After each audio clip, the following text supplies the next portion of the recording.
Expand your vocabulary with our Core 2000 Words ebook. It's free and packed with essential expressions that you'll use on a daily basis. Start building your vocabulary today. Click the link in the description below to download your free Korean ebook before it's gone.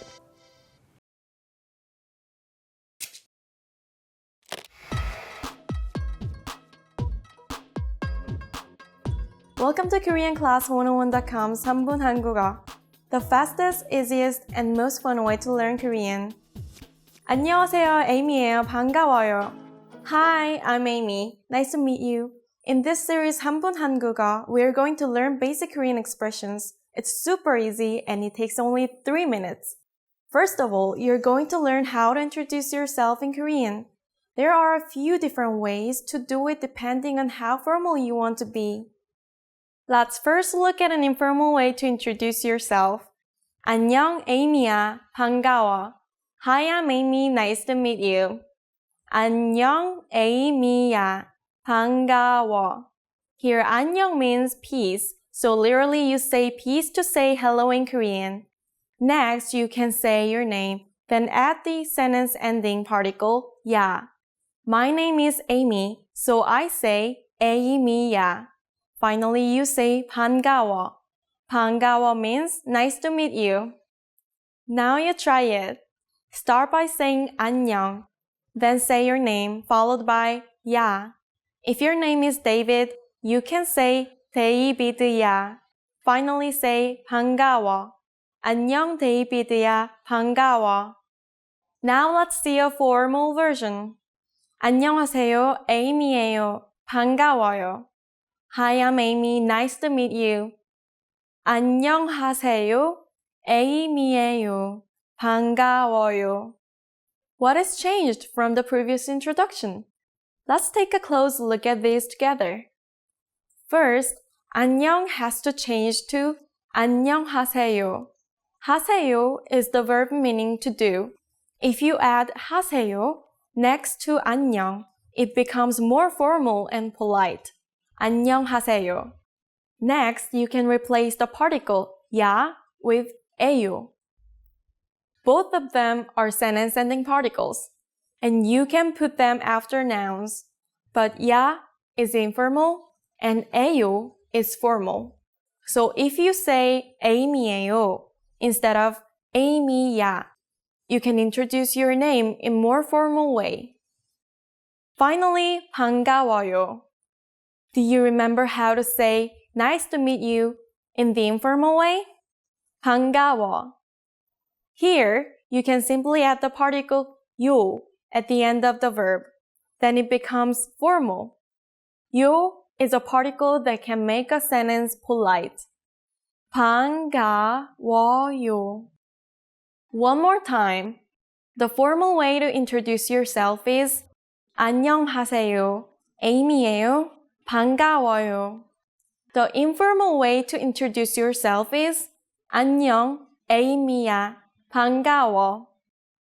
Now it's time for Amy's insights. When you introduce yourself in Korea, it's polite to make a small bow. If you're a guy, bow with your hands at your sides. If you're a girl, bow with your hands in front of you. Bow from the waist. You don't have to dip down very far. Do you know how to say thank you in Korean? You will learn how to say this and many other words in the next lesson. 다음에 봐요. See you then.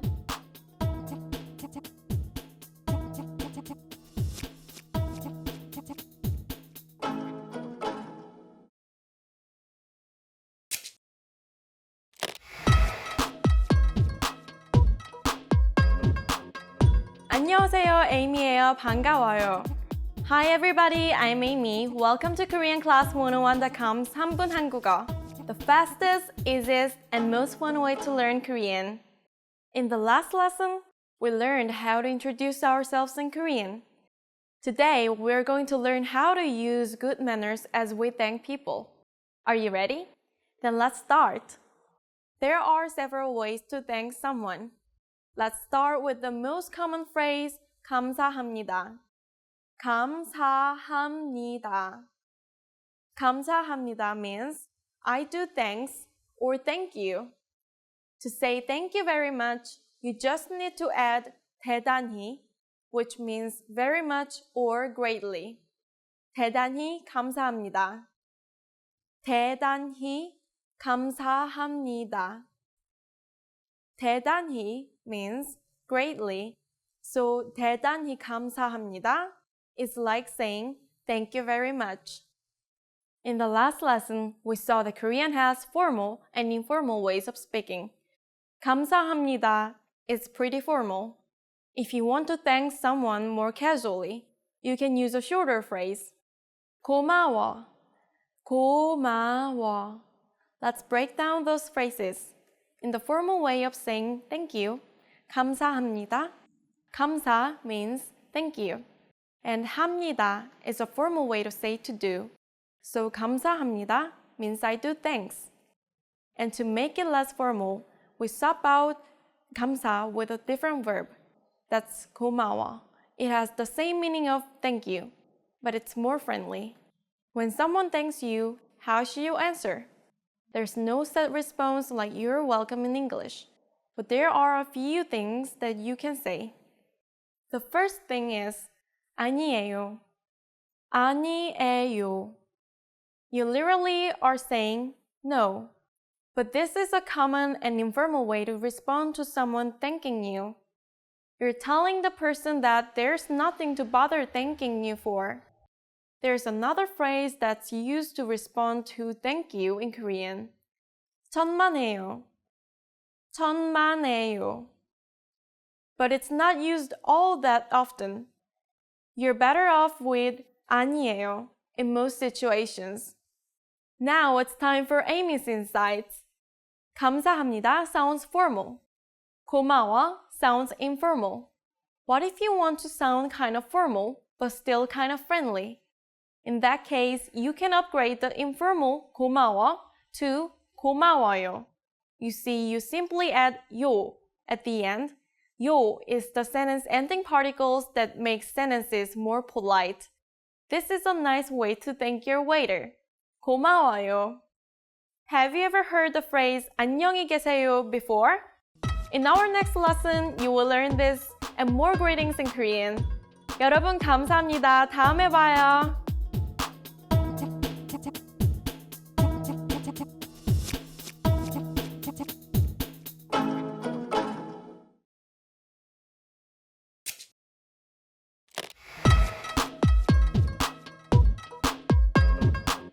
안녕하세요, Amy예요.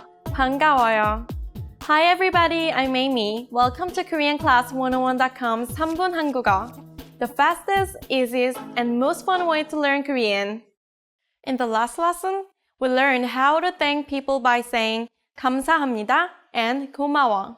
In this lesson, we will learn some of the most common greetings used in Korea. Are you ready?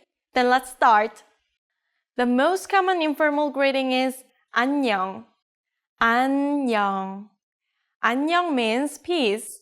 We say it when we meet someone and also when we leave, but only to a friend or someone younger than us. The more standard greeting that you will hear a lot in Korea is 안녕하세요. 안녕하세요. Literally, 안녕하세요 means are you at peace? We use it to say hello when we meet someone. It's technically a question, but we don't always say it that way. 안녕하세요. Because 안녕하세요 is a question, some people answer it with 예, which means yes, before replying with the same question, 안녕하세요.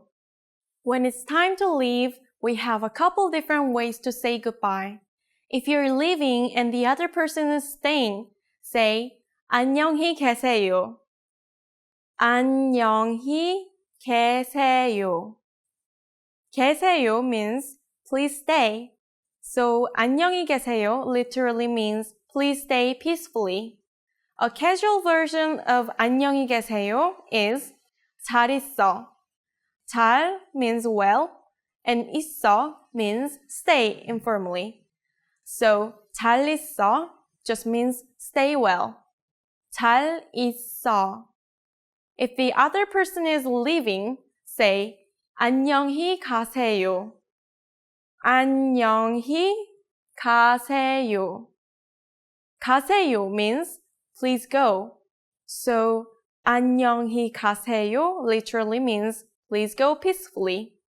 A casual version of 안녕히 가세요 is 잘 가. 잘 means well and 가 means go informally. So 잘 가 just means go well. Now you know lots of ways to greet people in Korean. Let's review them all once again.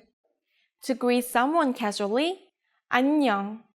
To greet someone respectfully, 안녕하세요. To say goodbye respectfully when you're leaving and the other person is staying, 안녕히 계세요. To say goodbye casually when you're leaving, 잘 있어. To say goodbye respectfully when the other person is leaving, 안녕히 가세요. To say goodbye casually when the other person is leaving, 잘 가. During the next lesson, we will learn the meaning of the phrase 영어를 할 수 있어요? Do you already know it? We'll be waiting to talk about it with you in our new 3분 한국어 lesson. 여러분 안녕히 계세요. 다음에 봐요.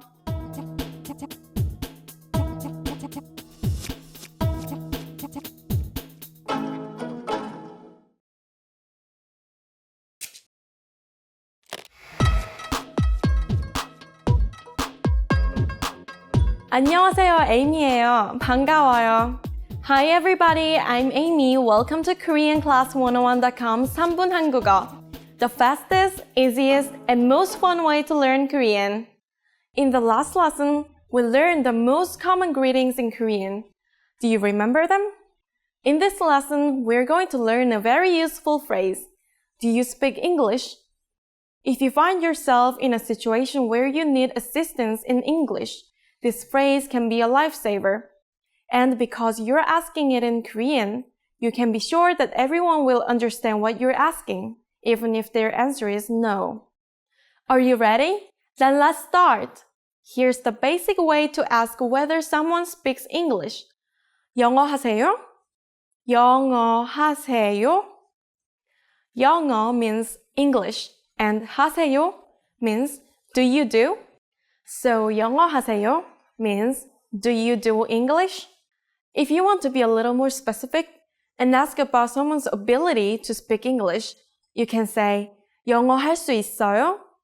할 수 있어요 means can you do? Can you do English? 영어 할 수 있어요? 영어 할 수 있어요? This sentence could be very helpful if you're in trouble on the street, in a restaurant, or a hotel. No matter where you are, if you're looking for someone who can speak English, just ask. If you want to be super polite, just add 실례하지만, which means excuse me but. 실례하지만 영어 하세요? Excuse me but do you speak English? 실례하지만 영어 하세요? The response will probably be like one of these three. Yeah? Yes? Yeah? 조금이요. Just a little.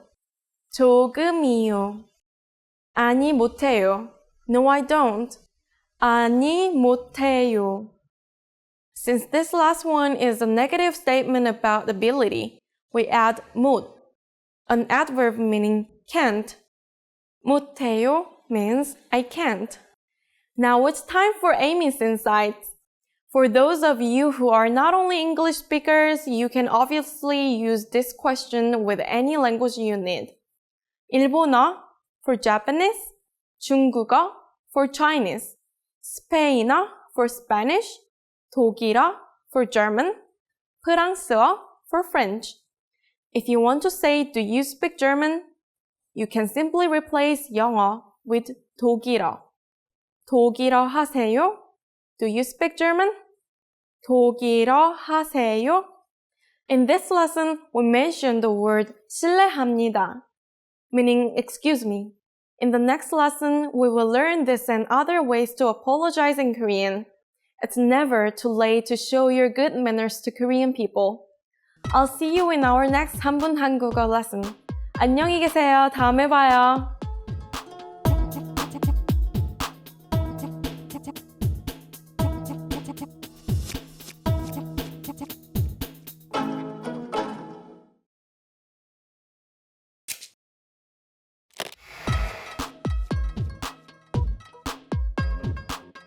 안녕하세요, Amy예요. 반가워요. Hi everybody, I'm Amy. Welcome to KoreanClass101.com's 3분 한국어. The fastest, easiest, and most fun way to learn Korean. 실례하지만 한국어 하세요? If you understood this, you can say yeah, meaning yes. In the last lesson, we learned the phrase 실례하지만 영어 하세요? Excuse me, do you speak English? This uses the phrase 실례하지만, one way to say excuse me in Korean. Today, we are going to learn several ways to apologize in Korean. Are you ready? Let's start. First is 실례합니다. It means excuse me.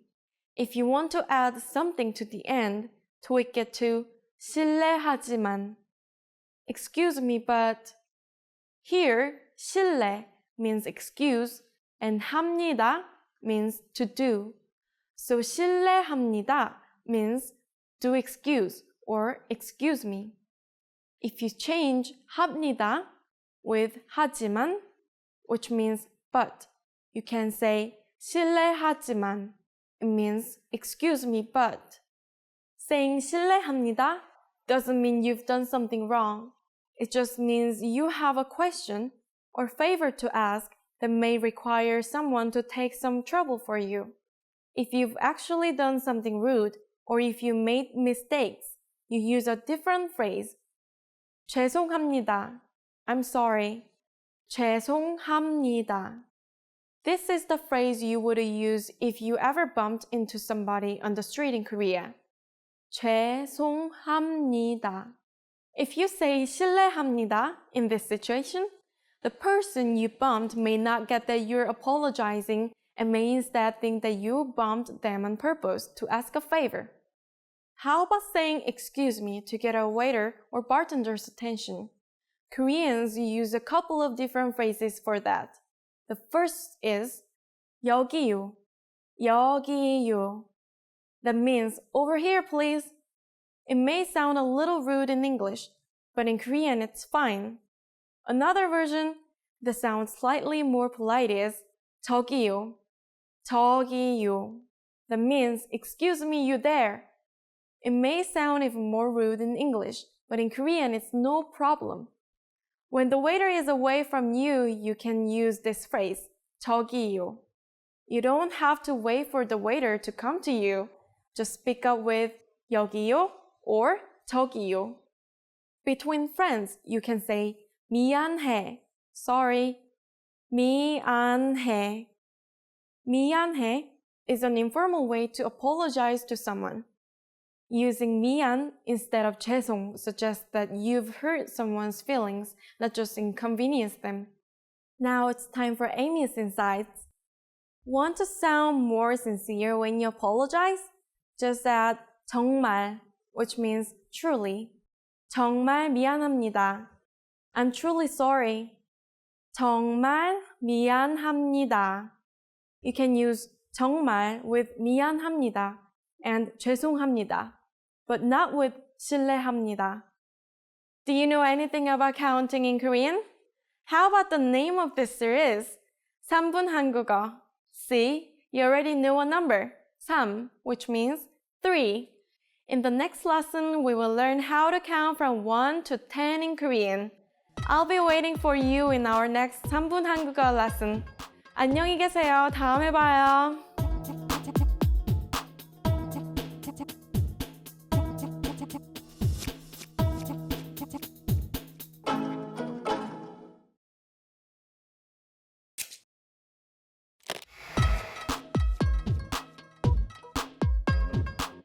안녕하세요, Amy예요. 반가워요. Hi everybody, I'm Amy. Welcome to KoreanClass101.com's 3분 한국어. The fastest, easiest, and most fun way to learn Korean. In the last lesson, we learned the Chinese-based numbers from 1 to 10. Have you already forgotten them? I'll tell you again. 1, 2, 3, 4, 5, 6, 7, 8, 9, 10. It's great that you can count to 10. But did you know there's a whole other way to do that? That's right. In addition to the numbers based on Chinese characters, there are also the native Korean numbers that we have been using before we even had Chinese characters. Here they are. 하나, 1, 하나. 둘, 2, 둘. 셋, 3, 셋. 넷, 4, 넷. 다섯, 5, 다섯. 여섯, 6, 여섯.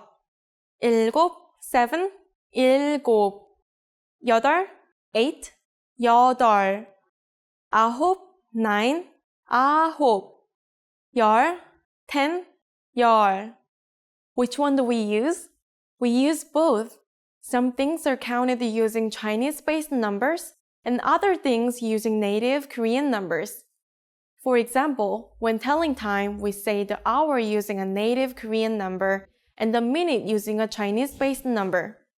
So let's practice these numbers and learn how to say times too. Here's how to say the hour first. 3 o'clock is 3시. 3시.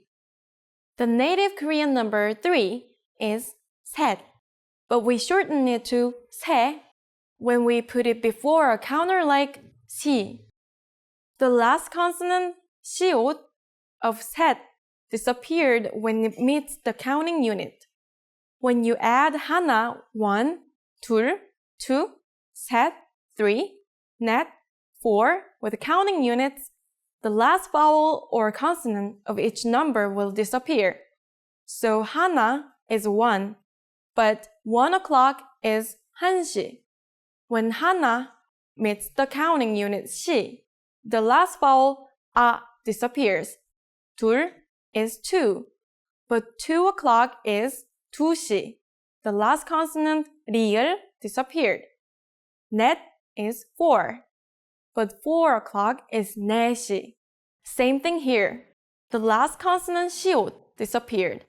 This rule is only for number 1 to 4. Otherwise, it is simply the Korean number plus 시.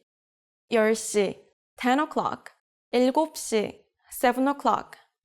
Now that you know how to say the hour, let's say the minute. The counter for minutes in Korean is 분.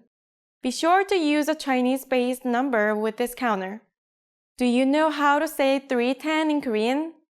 It's just 3시 10분. 3 in native numbers, plus the word for hour. 3시. Then 10 in Chinese numbers, 10. And finally the word for minutes, 분. 3시 10분. A little confusing, right? Don't worry, you will get the hang of it soon enough. Just remember that for hours we use Korean numbers, and for minutes we use Chinese numbers. Now it's time for Amy's insights. Here are some other suffixes used to count things. 명 for people, 한 명, 두 명. 번 for the number of times something happens. 한 번, 두 번. In the next lesson, we're finally going to break 10 and learn the numbers from 11 to 100. You definitely don't want to miss it. So join us next time for more 3분 한국어. 다음에 또 만나요.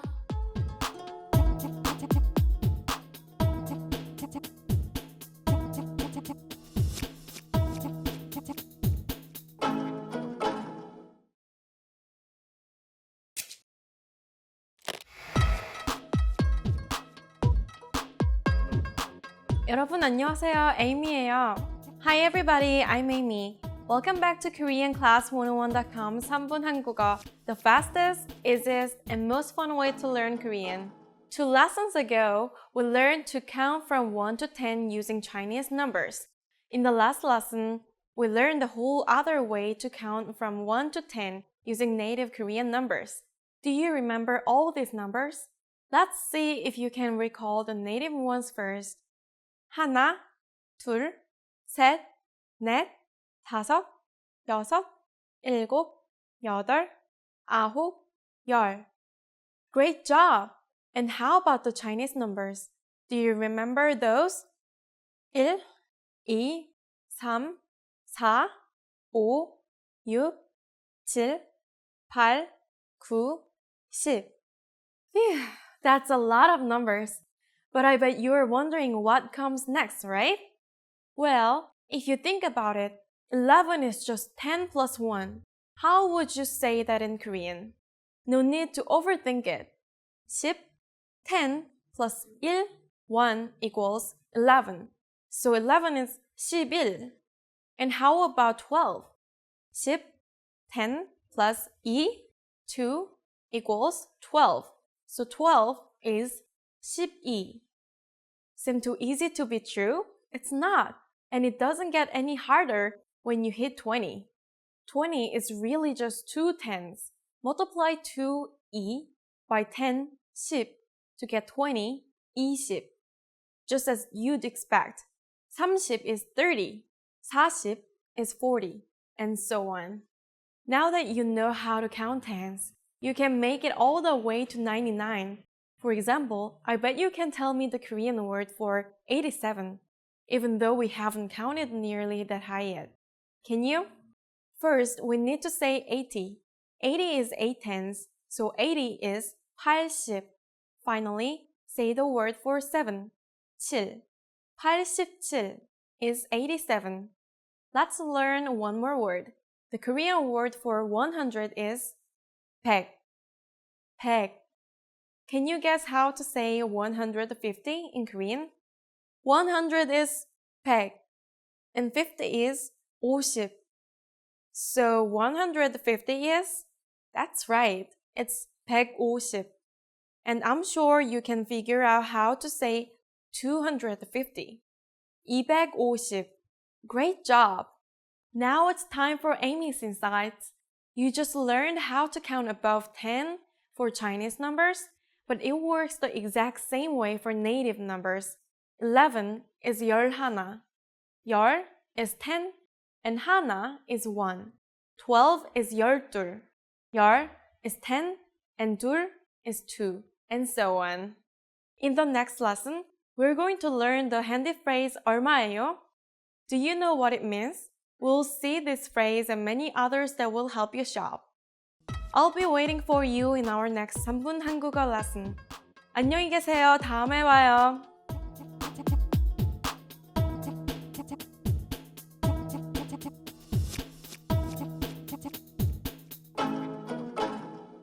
Hi everyone. Welcome to Ask Kjin. My name is Kjin. 안녕하세요, Kjin입니다. In this series, I'll answer your Korean questions. So if you have any questions, please let me know by clicking the link in the description. Or you can go to koreanclass101.com/ask-kjin. So ask me any questions.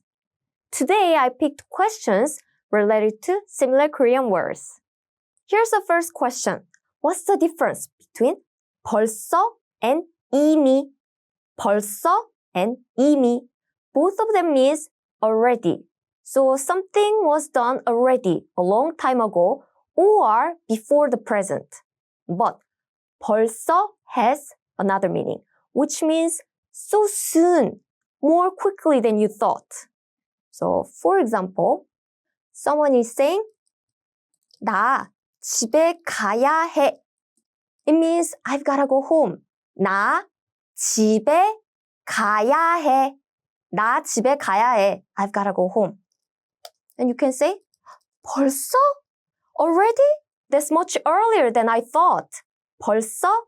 So this is a big difference. Both of them means already, but 벌써 has another meaning, like so soon. Here's the second question. What's the difference between 좋다 and 좋아하다? 좋다 and 좋아하다. The big difference is this. 좋다 is an adjective and 좋아하다 is a verb. So 좋다 is an adjective, meaning to be good, 좋다. And it also means to be fond of. That's why sometimes people think 좋다 means exactly same as 좋아하다, the verb meaning to like. But please remember, 좋다 is an adjective and 좋아하다 is the verb. And second difference is this, the particle. Yes. 좋아하다 and 좋다, they use different particle. Before 좋다, you use a particle 이 or 가. And before 좋아하다, you use a particle 을 or 를. Here's an example. I like fruits, by the way. So, 포도가 좋아요. 포도가 좋아요. And 포도, it means grapes. And 가, the particle. And 좋아요 is exactly same as 좋다. But 좋다 is a dictionary form. It's the root form is infinitive. And 좋아요 is polite spoken form. And it's a present tense. So 포도가 좋아요 means I like grapes or I'm fond of grapes. 포도가 좋아요. Or can also say 감이 좋아요. 감 means a persimmon. 감. And 이 is a particle and 좋아요 means to be fond of or like. Do you see this particle? I'm using 가 here and I use 이 here. It's because 포도, this is a noun ending with a vowel. So I use 가 here. And 감 is persimmon. And it's a noun ending with consonant. So I'm using the particle 이. So you use some noun and after that you use a particle depending on what it ends with. And use 좋아요. So 포도가 좋아요. 감이 좋아요.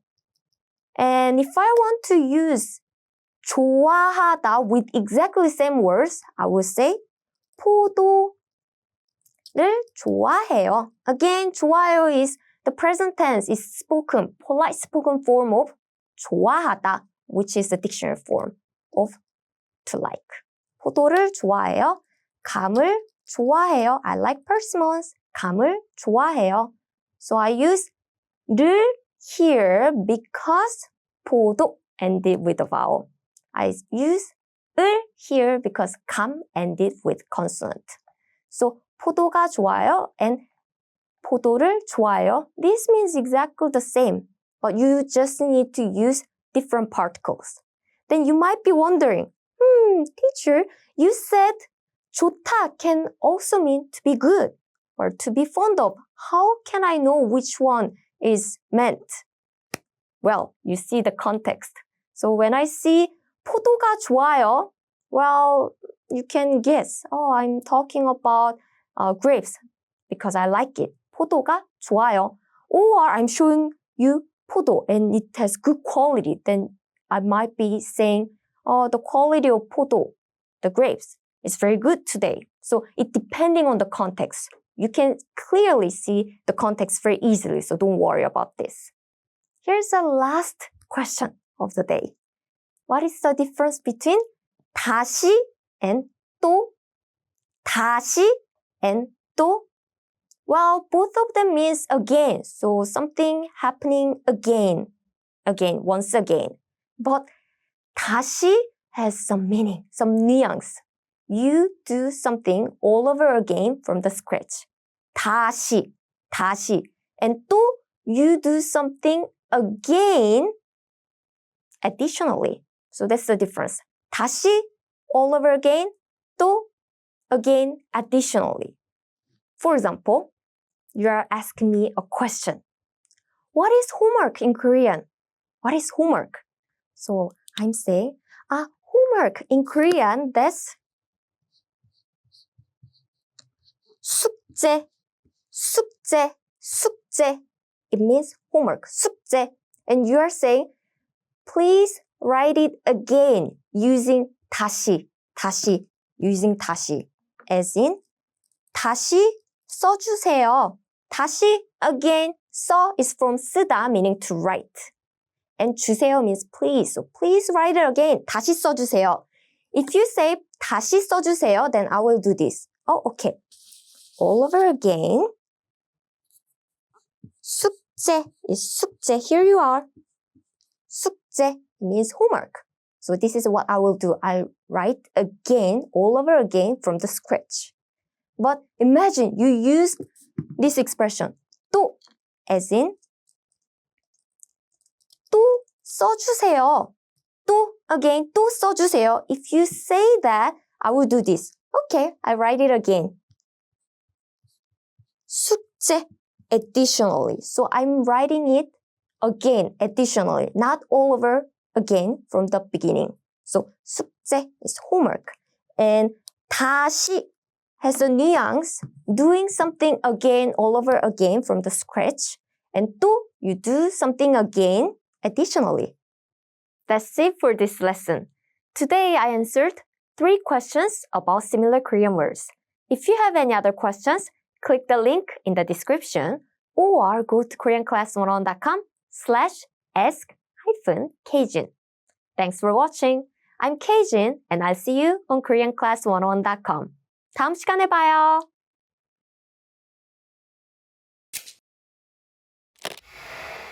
Hi everybody, Jay here. Welcome to Ask a Teacher, where I'll answer some of your most common Korean questions. The question for this lesson is, why do 입니다 and 합니다 sound like 입니다 and 합니다? If you've just started studying Korean, you may have a little difficulty pronouncing Hangul, the Korean alphabet. You may have also noticed that sometimes the pronunciation of some combinations is different than they might appear on their own. Why? Because Korean has 4 nasal consonant sounds. When the nasal consonant sounds are paired with non-nasal consonant sounds, the pronunciation changes. For example, if you just read the Hangul on their own, you might want to say 입니다 and 합니다. But the correct pronunciations are actually 입니다 and 합니다. The nasal consonant sounds in Korean are 니은, 리을, 미음, and ieung. If you pair them with a non-nasal consonant sound, for example, 비읍, the pronunciation changes. This makes them easier to pronounce. So if you pair 비읍 with 니은, you can pronounce 비읍 as 미음.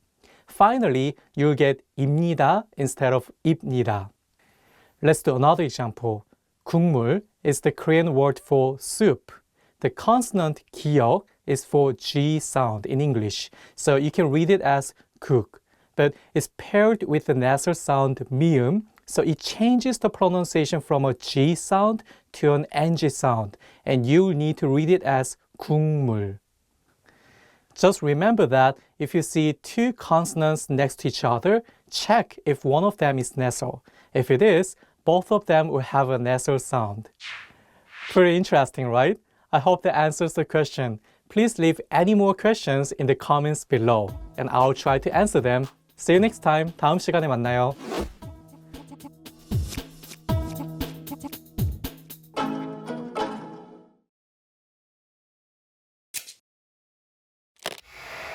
Hi everybody, Jay here. Welcome to Ask a Teacher, where I'll answer some of your most common Korean questions. The question for this lesson is, how do I use the pronoun you in Korean? Basically, the word 당신 means you in Korean, but it doesn't mean you the same way it does in English. If you're a fan of K-pop or Korean dramas, you'll hear this word a lot. But please be careful. You'll use this pronoun only when you're talking to 2 types of people, those you love and those you hate. If, for example, you say 당신 to your husband or wife, it'll mean something like honey or darling. However, if you're angry, you can also use the pronoun 당신 to initiate conflict with someone. In Korean, as with Japanese, we don't use you so often because it sounds really strong. Instead, people usually use the person's name followed by an honorific suffix such as 씨 to refer to someone they are speaking to in a conversation. For example, 재휘 씨 is like saying Mr. 재휘. Unlike in English though, the 씨 added on the end is natural and conveys respect. People will also use job titles in place of she, such as 선생님. This literally means teacher, but it can also function like Mr. or Mrs. too. Because you or 당신 is so strong in Korean, you can only use it for people you want to direct strong feelings toward. If the person you want to address is someone like a stranger or coworker, it's better to use the honorific suffix she or their job title, as we mentioned earlier. If you want to address a group of people, you can use the word 여러분, meaning everyone. I hope that clears things up. Pretty interesting, right? Do you have any more questions? Leave them in the comments below and I'll try to answer them. See you next time. 다음 시간에 만나요.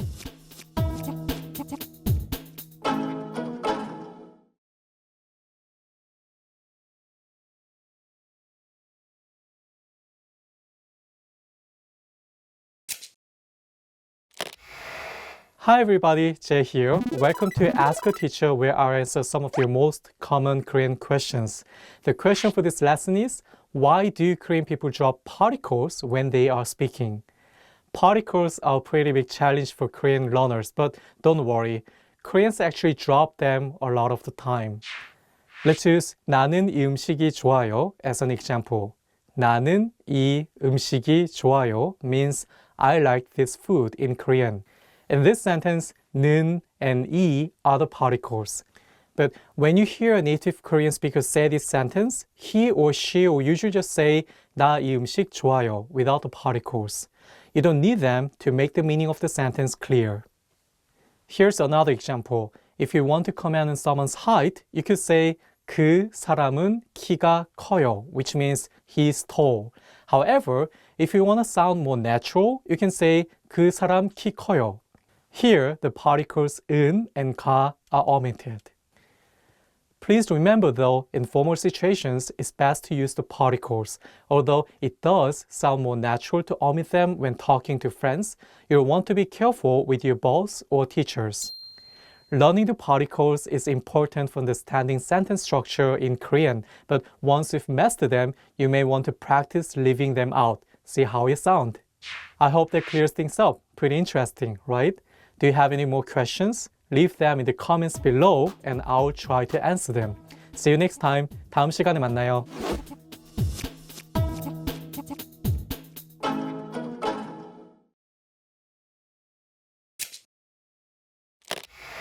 Hi everybody, Jay here.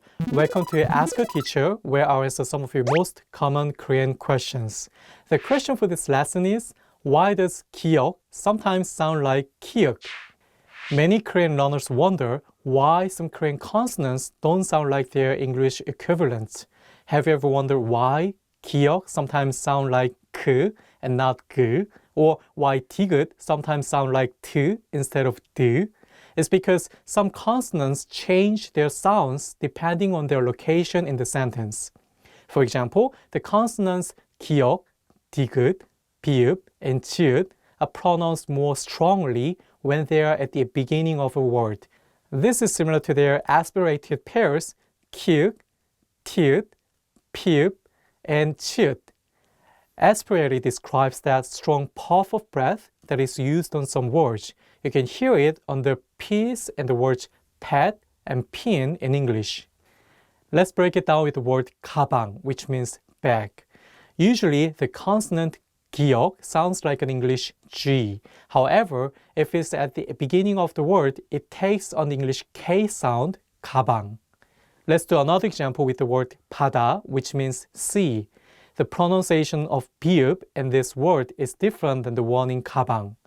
In this case, the 비읍 is pronounced more like 피읍. Try saying the words 가방 and 바다 out loud and see how you sound. Let's do one more example with the word for bike, 자전거. This word has the letter 치읓 twice, so you can really hear the difference. The first 치읓 has the harder puff of breath, whereas the second 치읓 is a little bit softer. 자전거. Sometimes the sounds can be a little difficult to distinguish, so it's good to separate them into two categories. The hard 기억, 디귿, 비읍, and 치읓 sounds, and the soft 기억, 디귿, 비읍, and 치읓 sounds. How was this lesson? Pretty interesting, right? Do you have any more questions? Leave them in the comments below and I'll try to answer them. See you next time. 다음 시간에 만나요.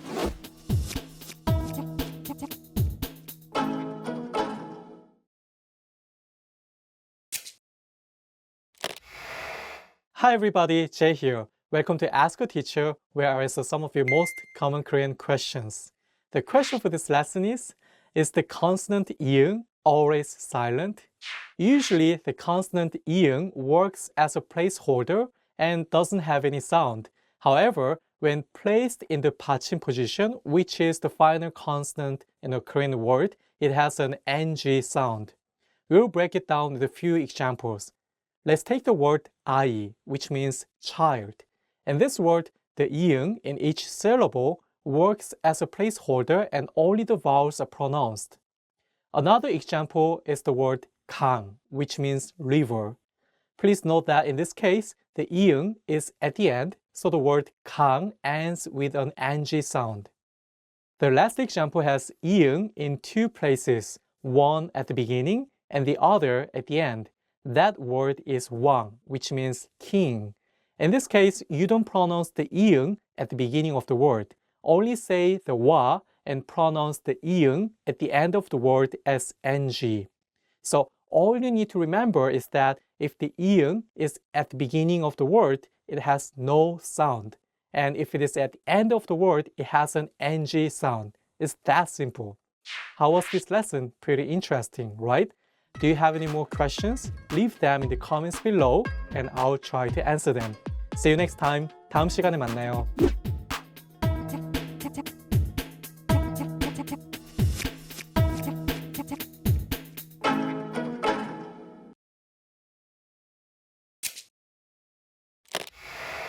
Hi everybody, Jay here. Welcome to Ask a Teacher, where I'll answer some of the most common Korean questions. The question for this lesson is, how many ways can you say yes in Korean? There are two formal ways to say yes in Korean. The one you might think of first is 네. But actually, the first official standard Korean word for yes is 예. Did you know that 네 only became standard in 1988? Nowadays, people use both. There are also two informal ways to say yes.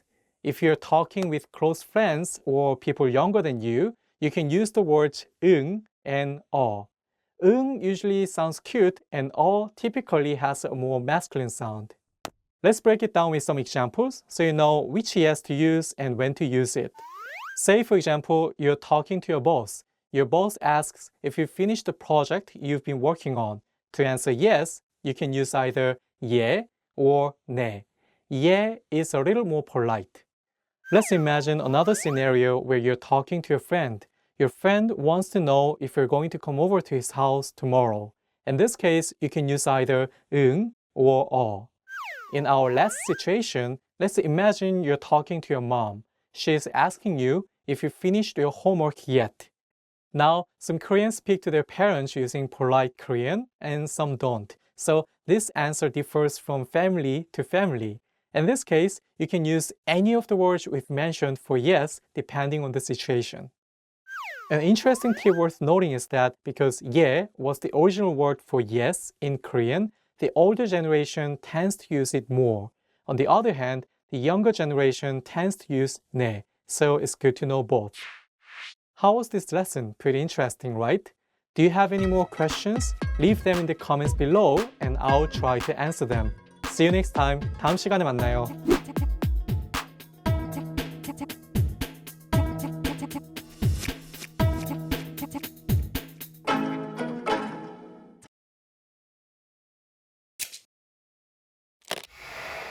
Hi everybody, Jay here. Welcome to Ask a Teacher, where I answer some of the most common Korean questions. The question for this lesson is, what's the difference between 이에요 and 예요? Both 이에요 and 예요 are used to write the English verb to be. So how do you know which one to use? The answer is actually pretty simple. If the last word of the sentence ends in a consonant, you add 이에요. If the last word ends in a vowel, you use 예요. Let's break it down with some examples so you know which ending to use and when to use it. Let's say you want to introduce your new friend, Minsu. How would you say, this is Minsu? Minsu ends in a vowel, so you'd say 민수 예요 with the 예요 ending. Let's do another example with the word 선물, which means gift or present. Imagine that you bought something for your friend. How would you say it's a gift?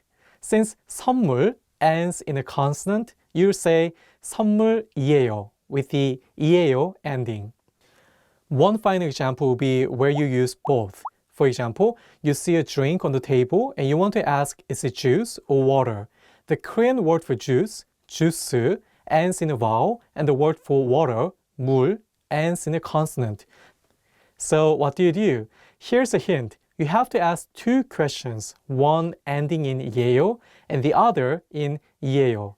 Do you know the answer? The answer is 주스예요, 물이에요? Remember, even if you make a mistake, you'll still be able to get your point across. However, knowing the difference is a great way to improve how natural you sound in Korean. How was this lesson? Pretty interesting, right? Do you have any more questions? Leave them in the comments below and I'll try to answer them. See you next time. 다음 시간에 만나요.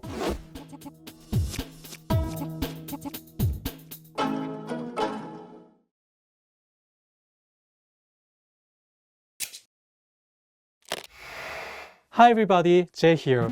Welcome to Ask a Teacher, where I'll answer some of the most common Korean questions. The question for this lesson is, how do you say the vowels O and U correctly?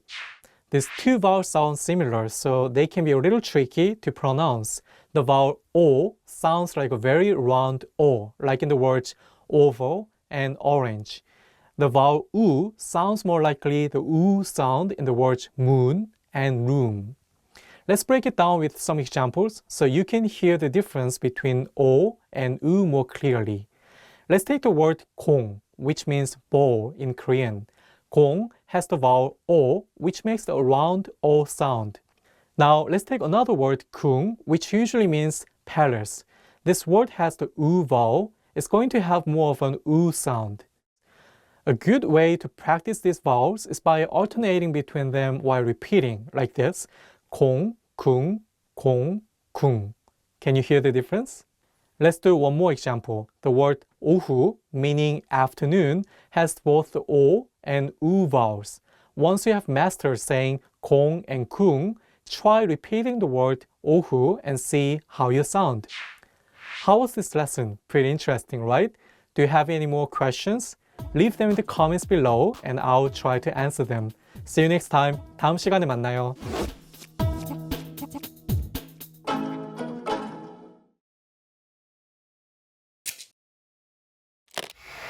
Hi everybody, Jay here.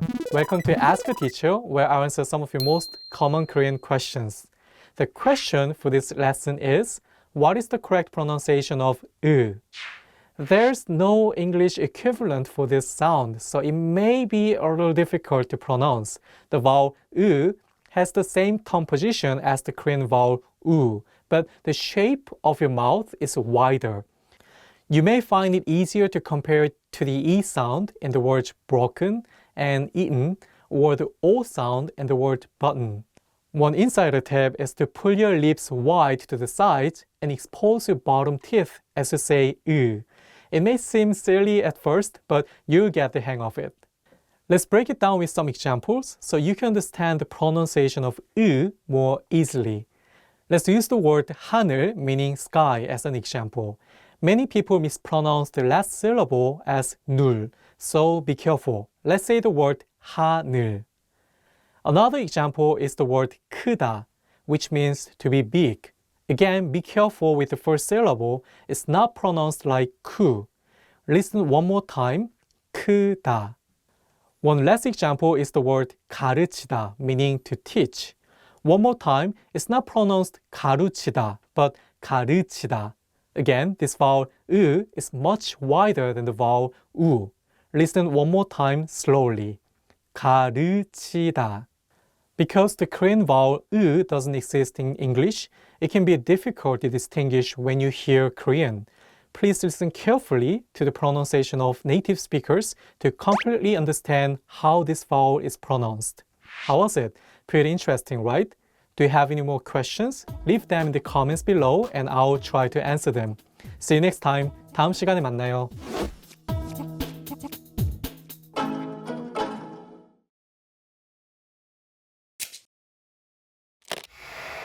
Hi everybody, Jay here. Welcome to Ask a Teacher, where I'll answer some of the most common Korean questions.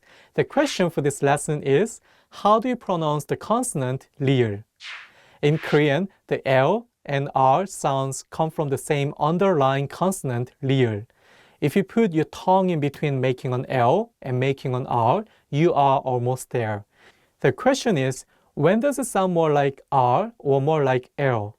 If the consonant 리을 is between two vowels, then it will usually have the English R sound. However, if it is at the beginning or end of the word or precedes a consonant, it will have more of an English L sound.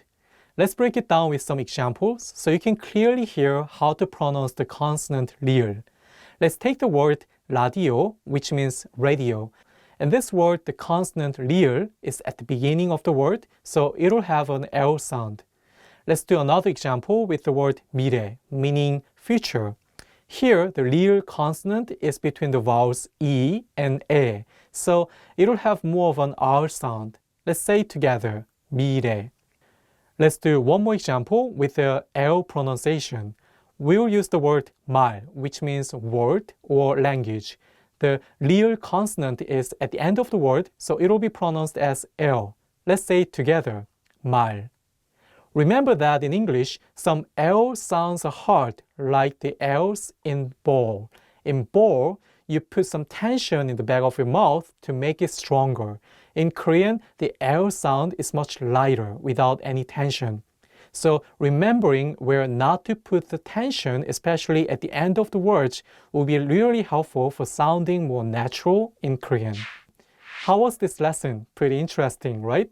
Do you have any more questions? Leave them in the comments below and I'll try to answer them. See you next time. 다음 시간에 만나요.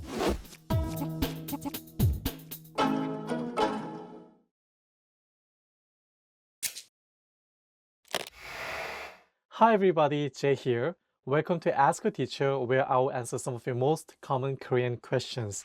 The question for this lesson is, how do I say F and V in Korean? Actually, there are no fu and vu sounds in Korean. In fact, there is no difference between pu and fu or bu and vu.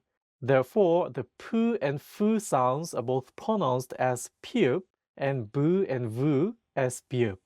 Let's go through some examples so you can learn how to make these sounds in Korean. Let's say your name is Fred. How would you write it in Korean? Since fu corresponds with pu in Korean, you'd write it as 프레드 using piup.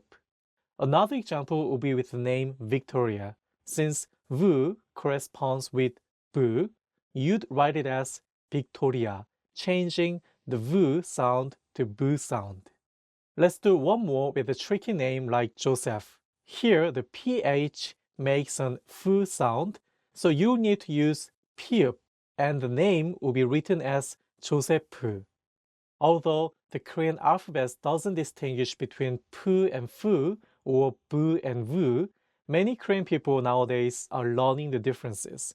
So if you have one of these letters in your name, just tell your Korean friends how you'd like your name to be pronounced.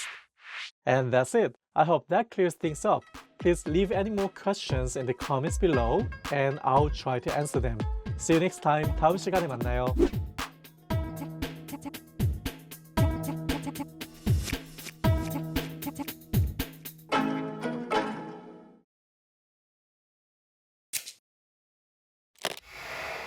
Hi everybody, Jay here. Welcome to Ask a Teacher, where I'll answer some of your most common Korean questions. The question for this lesson is, how do you pronounce the consonants 시옷 and 쌍시옷? Sometimes Korean characters change the sound depending on their placement in the word. 시옷 and 쌍시옷 are both good examples. Let's go over how to pronounce 시옷 and 쌍시옷 correctly. When 시옷 is at the beginning of a word, it makes an s sound. When it's the final consonant in Korean 받침, it changes to a t sound. When 쌍시옷 is at the beginning of a word, it makes a s sound. But when it's in the 받침 position, it also changes to a t sound. Let's see some examples so you can hear how they sound. In the Korean word 사랑, which means love, the 시옷 is at the beginning of the word. Therefore, it's pronounced as 스. Here's an example with 시옷 as the final consonant. In the word 맛, meaning taste, the 시옷 is in the 받침 position, so it's pronounced as 트. Now, let's take a look at some examples with 쌍시옷. The word 쓰다, which means to write, begins with 쌍시옷, so the beginning of the word has a s sound. Another example would be 있다, which is the Korean word for the verb to be. Here, the 쌍시옷 is in the 받침 position, so it's pronounced as 트. Here's a quick tip. Sometimes the rules for 받침 sounds change, so make sure to check out our 하나하나 한글 videos at koreanclass101.com to find out more about 받침 rules. There you have it. If you have any more questions, please leave them in the comments below and I will try to answer them. See you next time. 다음 시간에 만나요.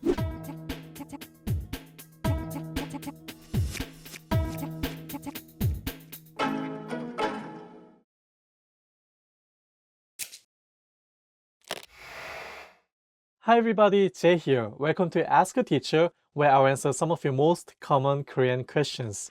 The question for this lesson is, what are the differences between the number systems in Korean? There are two number systems in Korean. One is called the native Korean number system, and the other is called the Sino-Korean number system. The native Korean number system is used for general counting, like when you're counting out loud up to 99. It's also used to count people, hours, things, ages, and more. Sino-Korean numbers are used for things like dates, money, minutes, addresses, phone numbers, and numbers above 99. Let's go through some examples so you can understand how to use native Korean numbers and Sino-Korean numbers correctly. Let's say you want to buy 2 apples. Since the number 2 is below 99, you use the native Korean number system. The word apple in Korean is 사과, so 2 apples would be 사과 2개.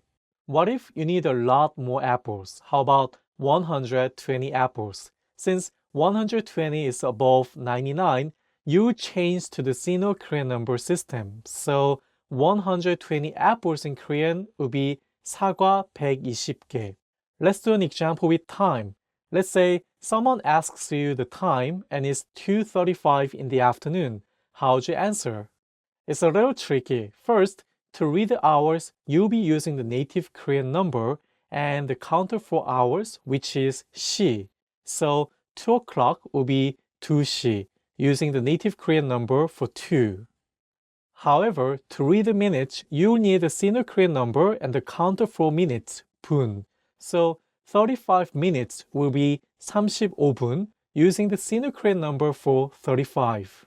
Then, put the word for afternoon at the beginning, which is 오후. Altogether, it will be 오후 2시 35분입니다. It's 2:35 in the afternoon. There's no quick and easy way for remembering the rules for when to use which number system. However, there are some basic general guidelines. Learn those and you'll be good for many different situations in Korean. Remember, we have videos on both number systems at koreanclass101.com, so be sure to check them out. How was it? Did I help you clear things up? Please leave any more questions in the comments below and I'll try to answer them. See you next time. 다음 시간에 만나요.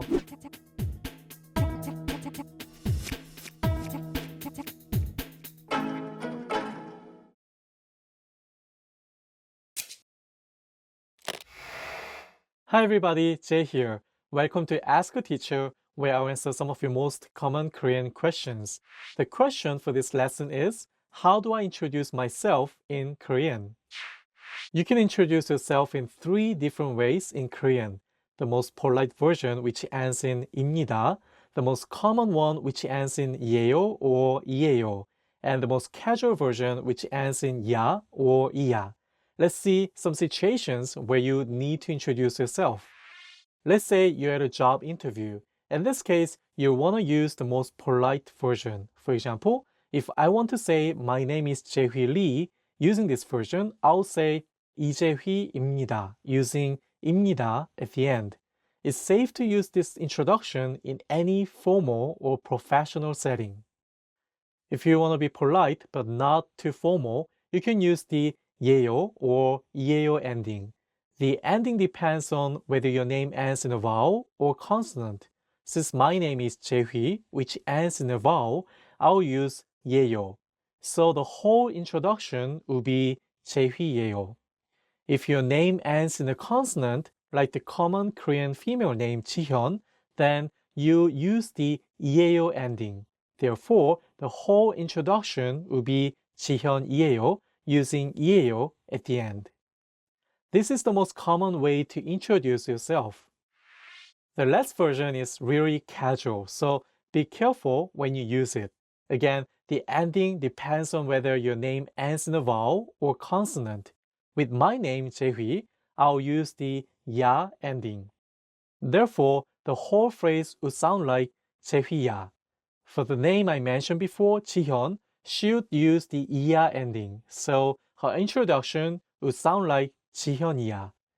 You can use this version only when you're absolutely sure that person is younger than you or the same age. However, once you're out of school, it's better to use the more polite forms. And that's it. Just pick the appropriate introduction for your situation. If you have any more questions, please leave them in the comments below and I'll try to answer them. See you next time. 다음 시간에 만나요.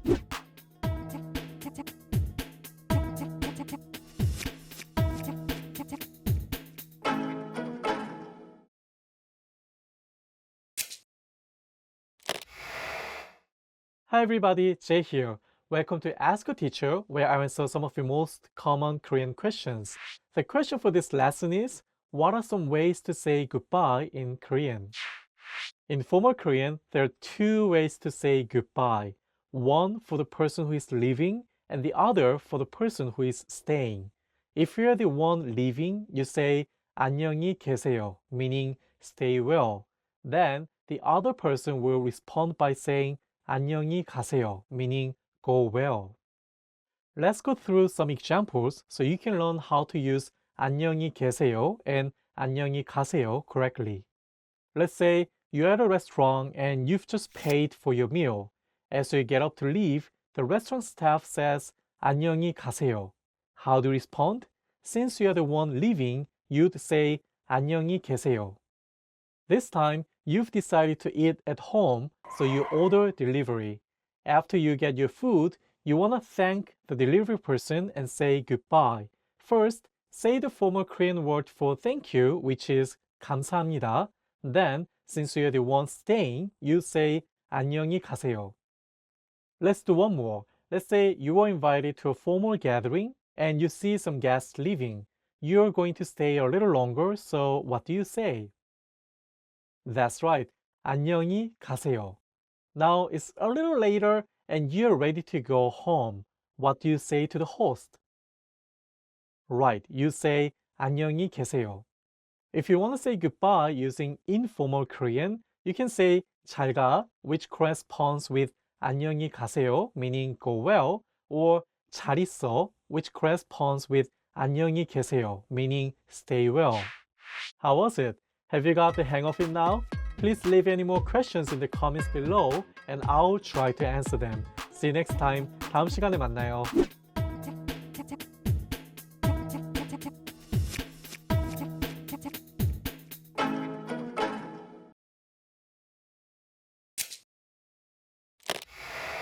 Hi everybody, Jay here. Welcome to Ask a Teacher, where I'll answer some of your most common Korean questions. The question for this lesson is, why is 내, meaning your, sometimes pronounced ni in Korean? 내 is the shortened version of the casual possessive 너희, meaning your. It often gets pronounced as ni instead of 내 in spoken Korean. For example, how do you say your computer in Korean? even though it's written as 내 컴퓨터, most people pronounce it as 네 컴퓨터. Here's a tricky sentence with some similar sounding words. 이거 내 거야, 내 거야. This means, is this mine or yours? Can you hear the difference between 내 meaning mine and 내 meaning yours? 이거 내 거야, 내 거야. Since it's very difficult to hear and pronounce, many people say 이거 내 거야, 네 거야. So basically, 내 is sometimes pronounced 니 in spoken Korean because it sounds very similar to 내, meaning my.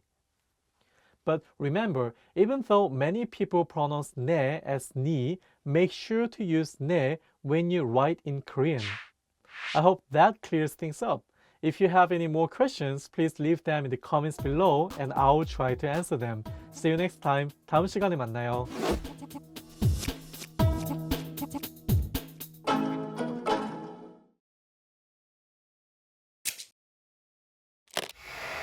Hi everybody, Jay here. Welcome to Ask a Teacher, where I'll answer some of your most common Korean questions. The question for this lesson is, does yo make everything more polite in Korean? The short answer is yes. With the particle yo, you can make words sound more polite. So how can you make a sentence ending with yo? Here are some rules.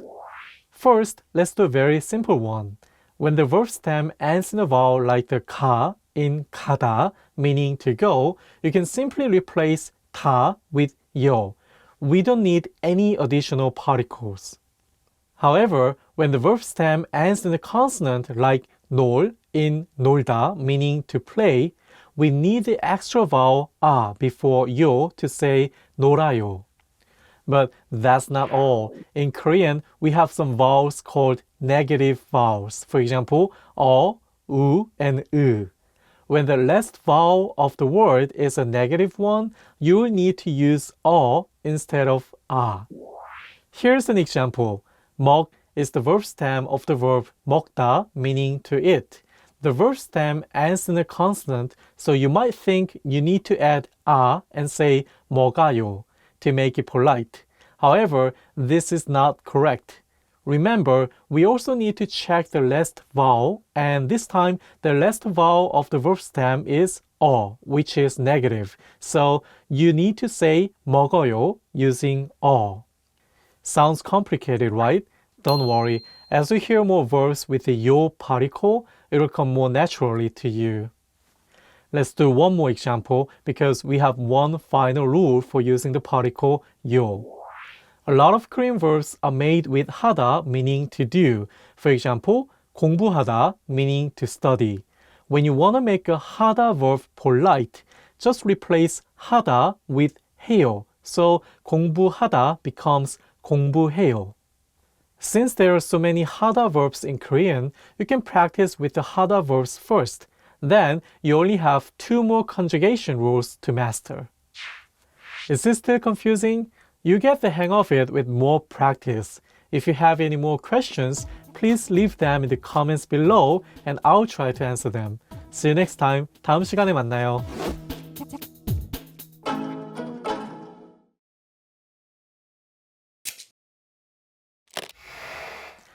Hi everybody, Jay here. Welcome to Ask a Teacher, where I'll answer some of your most common Korean questions. The question for this lesson is, how do I use 은 and 는? 은 and 는 are called topic marking particles and are placed after noun to specify what's being discussed. Using a topic marking particle is one way to designate a noun as the subject of a sentence. The main functions of 은 and 는 are to bring attention to remind the listener about the topic, to clarify the topic, or to contrast 2 items. You can use 는 when the previous syllabic block ends in a vowel, and 은 when the previous syllabic block ends in a consonant. Let's take a look at some examples so you can learn how to use 은 and 는 correctly. When there's not a specific topic being talked about in a conversation, a topic marking particle can be used to bring attention to what the speaker wants to talk about. For example, 한국어 공부는 좋아하세요? Meaning, do you like studying Korean?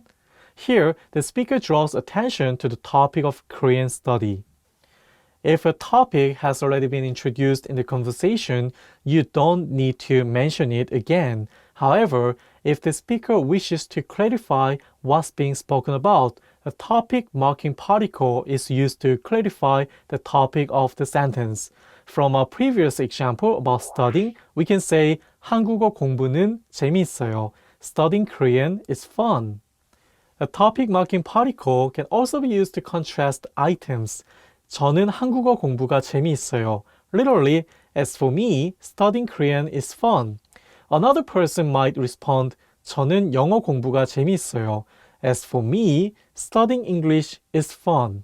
These sentences use the topic marking particle to contrast the other person who is interested in studying a different language.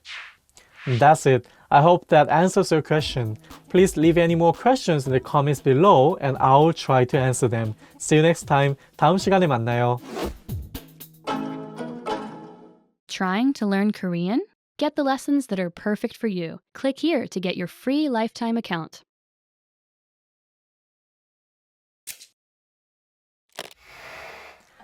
Hi everybody, Jay here. Welcome to Ask a Teacher, where I'll answer some of your most common Korean questions. The question for this lesson is, how do I use 은 and 는? 은 and 는 are called topic marking particles and are placed after noun to specify what's being discussed. Using a topic marking particle is one way to designate a noun as the subject of a sentence. The main functions of 은 and 는 are to bring attention to remind the listener about the topic, to clarify the topic, or to contrast two items. You can use 는 when the previous syllabic block ends in a vowel, and 은 when the previous syllabic block ends in a consonant. Let's take a look at some examples so you can learn how to use 은 and 는 correctly.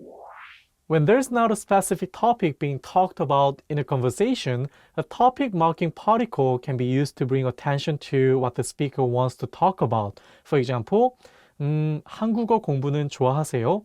Meaning, do you like studying Korean? Here, the speaker draws attention to the topic of Korean study. If a topic has already been introduced in the conversation, you don't need to mention it again. However, if the speaker wishes to clarify what's being spoken about, a topic marking particle is used to clarify the topic of the sentence. From our previous example about studying, we can say 한국어 공부는 재미있어요. Studying Korean is fun. A topic marking particle can also be used to contrast items. 저는 한국어 공부가 재미있어요. Literally, as for me, studying Korean is fun. Another person might respond, 저는 영어 공부가 재미있어요. As for me, studying English is fun. These sentences use the topic marking particle to contrast the other person who is interested in studying a different language. That's it. I hope that answers your question. Please leave any more questions in the comments below and I'll try to answer them. See you next time. 다음 시간에 만나요.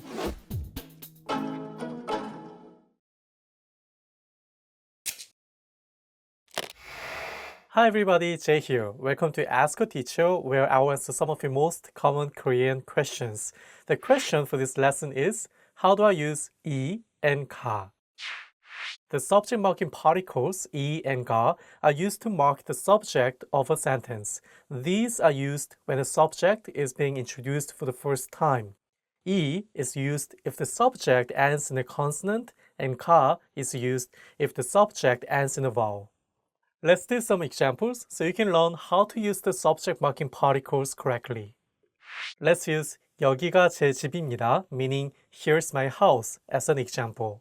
In this sentence, we use the subject marking particle 가 next to the noun 여기, meaning here, to mark the noun 여기 as the subject of this sentence. Let's do another example.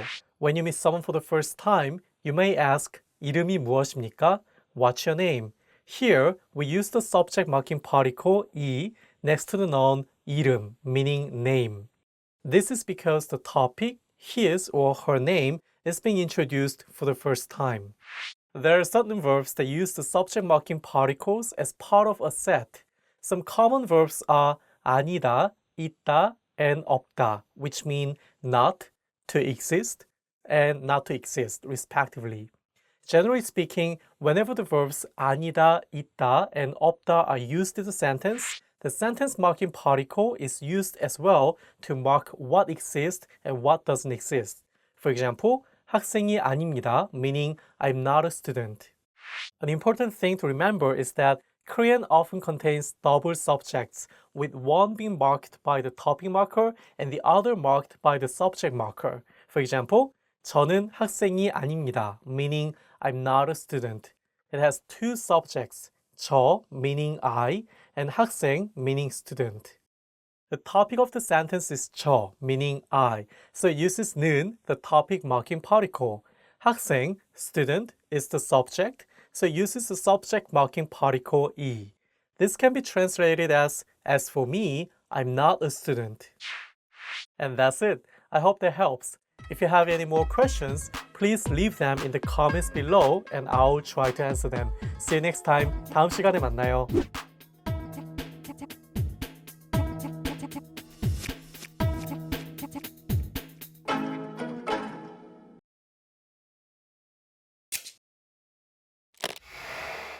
Hi everybody, Jay here. Welcome to Ask a Teacher, where I'll answer some of the most common Korean questions. The question for this lesson is, how do I use 을 and 를? We use the object marking particles 을 and 를 to mark the object of a sentence when it's attached to a noun. We attach 을 to nouns that end in consonants and attach 를 to nouns that end in vowels. Let's do some examples so you can learn how to use 을 and 를 correctly. Let's use the sentence 그들은 서울을 잘 모릅니다 as an example. It literally means they don't know Seoul that well. Here, Seoul acts as the object of this sentence. The word ends in a consonant, so we'll use the object marking particle 을. Let's do one that ends in a vowel. 저는 한국어를 잘 합니다. Literally, I'm good in Korean. But more naturally, my Korean is good. Here, the object 한국어, Korean, ends in a vowel, so we need to use 를. Let's do another example with a consonant. Take 저는 그들을 잘 압니다, meaning I know them well. In this sentence, you can use the object marking particle 을 because the pronoun 그들, meaning they, ends in a consonant. How was it? Hope that clears things up. If you have any more questions, please leave them in the comments below and I will try to answer them. See you next time. 다음 시간에 만나요.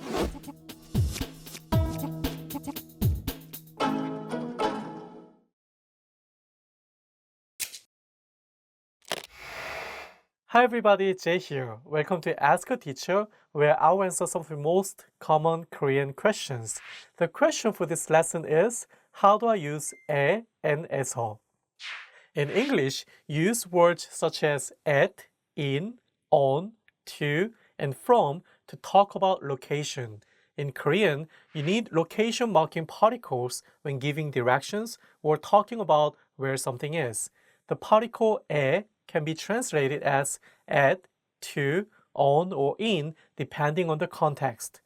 The particle 에서 can also mean at, in, or from, and marks where an action is performed or a temporary point of departure.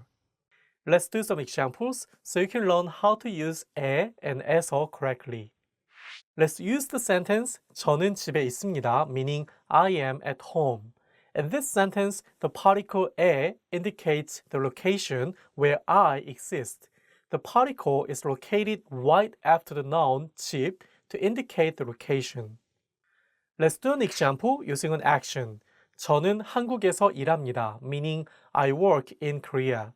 Here, the particle 에서 is used to mark the location of an action, which is 한국, Korea. Let's do one more example using temporary point of departure, which can be translated as from. 그는 방금 외국에서 돌아왔습니다, meaning he just came back from abroad. Here, the particle 에서 is marking where he is coming from, which is 외국, abroad. If it's still a little confusing, just remember this. Place, plus 에서, meaning in or at, marks the location of an action. Okay, I hope that makes more sense now. Please leave any more questions in the comments below and I'll try to answer them. See you next time. 다음 시간에 만나요.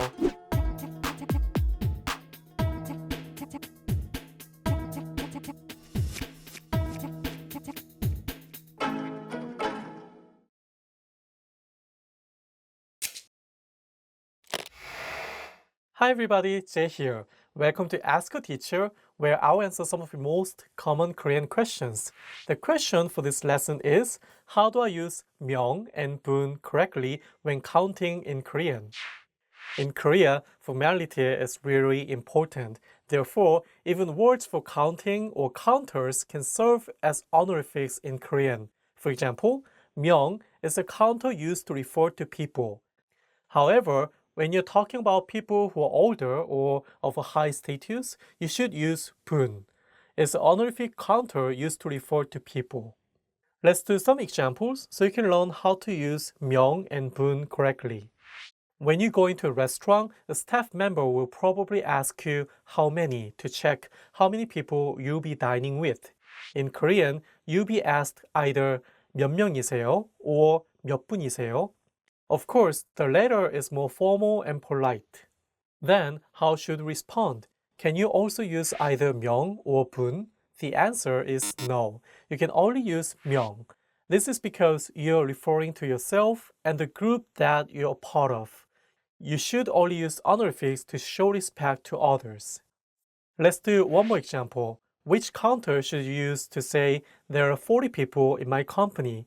Since you're referring to yourself and your workplace, you need to use 명. Therefore, you say 우리 회사에는 40명이 있습니다. How was this lesson? I hope that clears things up. Please leave any more questions in the comments below and I'll try to answer them. See you next time. 다음 시간에 만나요.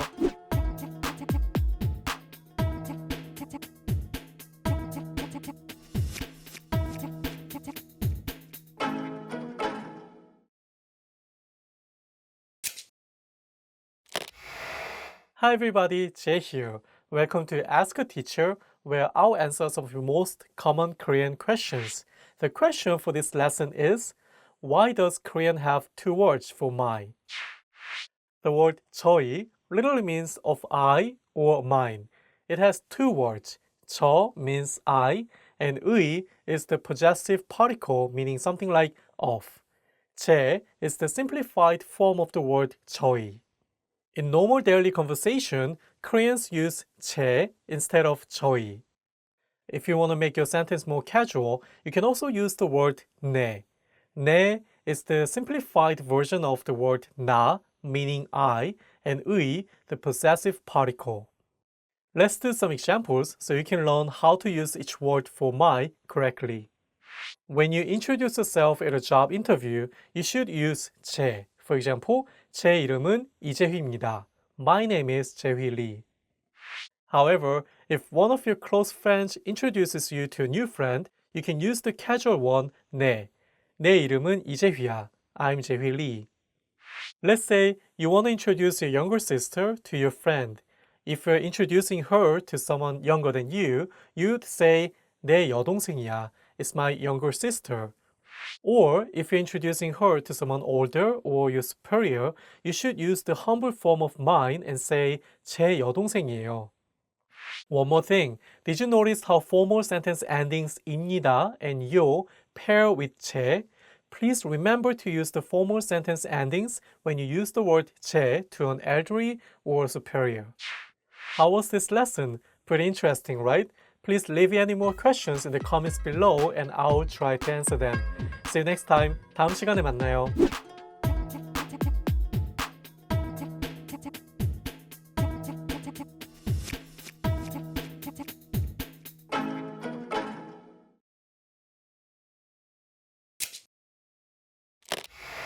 Hi everybody, Jay here. Welcome to Ask a Teacher, where I'll answer some of the most common Korean questions. The question for this lesson is, when should I use the humble form of verbs in Korean? There are some verbs in Korean that have humble forms and don't sound like their casual counterparts. We use these verbs when we refer to ourselves in formal situations. Two examples are 들이다 and 여쭈다. These two verbs are used instead of 주다 and 묻다 for to give and to ask respectively. Let's do some examples so you can learn how to use the humble forms of these verbs correctly.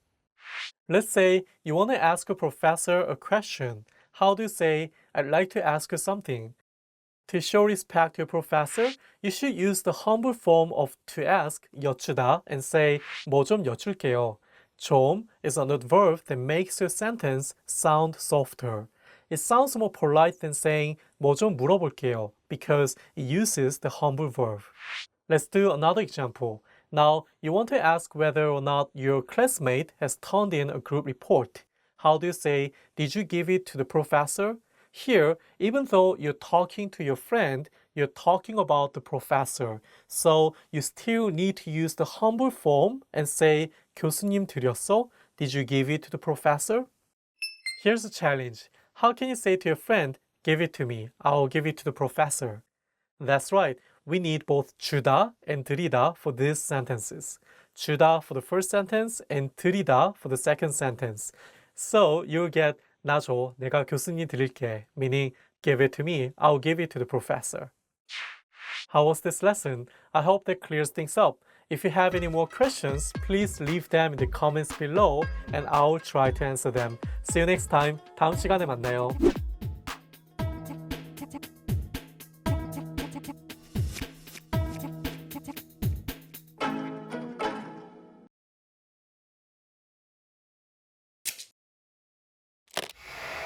Hi everybody, Jay here. Welcome to Ask a Teacher, where I'll answer some of your most common Korean questions. The question for this lesson is, why do Korean people sometimes use 우리, meaning our, when they actually mean my? Korean people sometimes use the word 우리, meaning our, instead of my, when talking about a group that he or she is a part of. For example, my family, 우리 가족. It literally means our family. And the list goes on, for example, 우리 엄마, my mom, or literally our mom. Korean people use the word 우리 when talking about a group that he or she is strongly attached to, like a family member. Let's do some examples so you can learn how to use 우리 correctly. Let's say you want to introduce your coworker to your friend. You would say, 우리 회사 동료야. This is my coworker. 우리 회사 literally means our company, but you and your friend do not work at the same company. So what you actually mean is my company. By saying 우리 회사, you express a sense of belonging. Let's do another example. Let's say someone asks you how many people are in your family. If there are 4 people in your family, you say 우리 가족은 4명입니다. There are 4 people in my family, or literally, there are 4 people in our family. This use of our doesn't mean that the speaker and the listener are siblings. The speaker uses 우리 because he or she feels strongly attached to his or her family.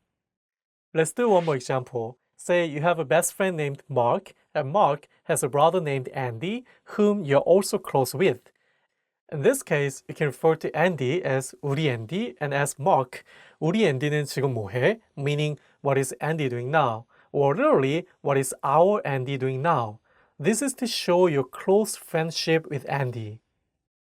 You can also use 우리 when referring to things you're particularly attached to, such as 우리 집, my home, and 우리 차, my car.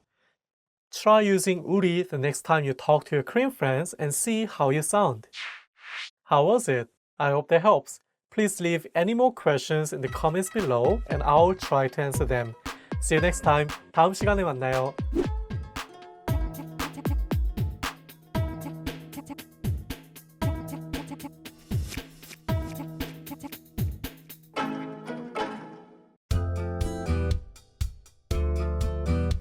Welcome to Can Do Korean by KoreanClass101.com. 안녕하세요 여러분, 김소피입니다. Hi everyone, I'm Sophie Kim. In this lesson, you will learn how to introduce yourself in Korean. This is Mark Morris. He's on a plane to Korea. Mingyu Moon, a passenger sitting next to him, introduces himself by saying, "Hello, I'm Mingyu Moon. Nice to meet you." 안녕하세요.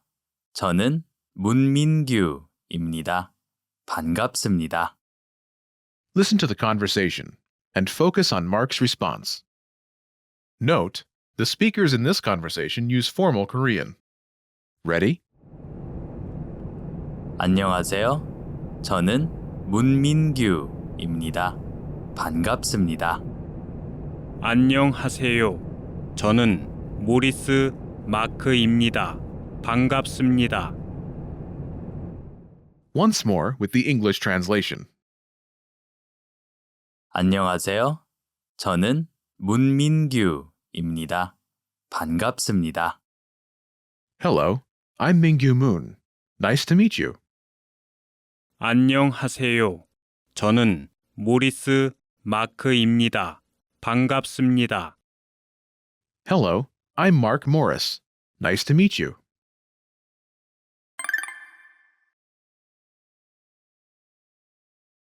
Let's take a closer look at Mark's response. Do you remember how Mark Morris introduces himself? Hello, I'm Mark Morris. Nice to meet you.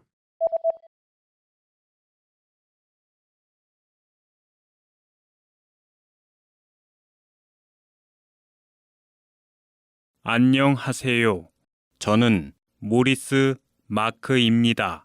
반갑습니다. First is 안녕하세요.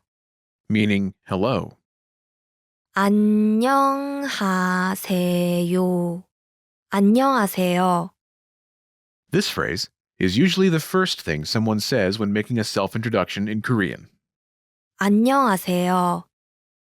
Before we look at how Mark introduces his name, let's look at the last part of Mark's response. The phrase is, 반갑습니다.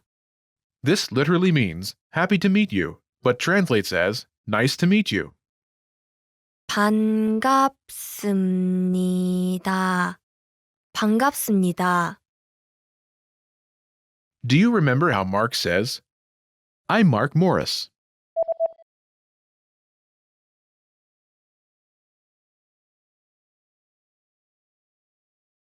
저는 모리스 마크입니다.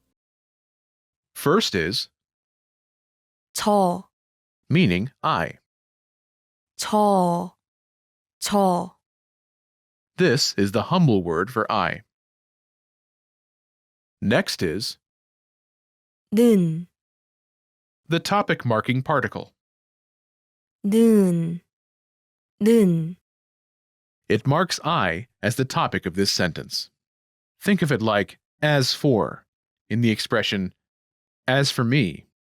Together, it's 저는, as for me. 저는. Next is Mark Morris's name. Notice the name order. First is Mark's family name, 모리스, Morris. 모리스. Followed by his first name, 마크, Mark. 마크. Together, it's 모리스 마크. Morris Mark. 모리스 마크. In Korean, the order is family name first, followed by given names. Mingyu Moon also uses this name order when he says 문민규, family name Moon, followed by given name Mingyu. Last is, 입니다. in this case, it's like the am in I am. 입니다. Is the formal form of the verb, 이다. meaning to be. 이다. Altogether, it's 저는 모리스 마크입니다. This literally means, as for me, Morris Mark, I am. But it translates as I'm Mark Morris. 저는 모리스 마크입니다.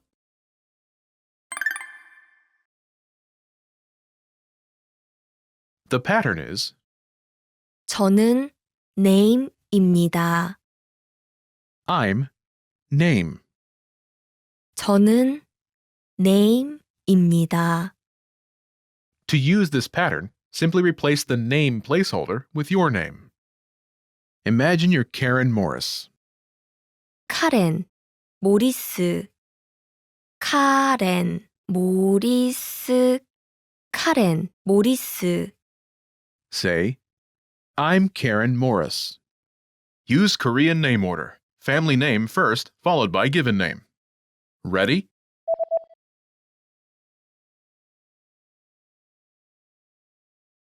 저는 모리스 카렌입니다.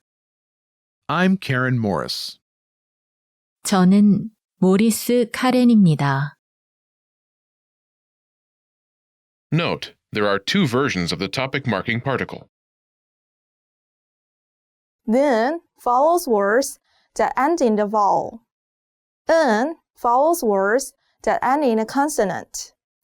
Let's look at some examples. Vowels.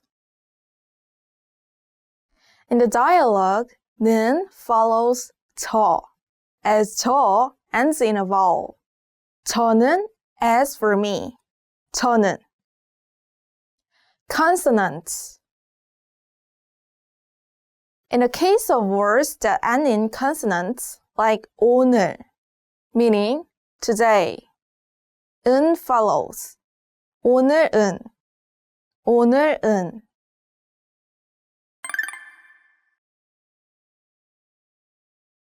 Let's look at some examples.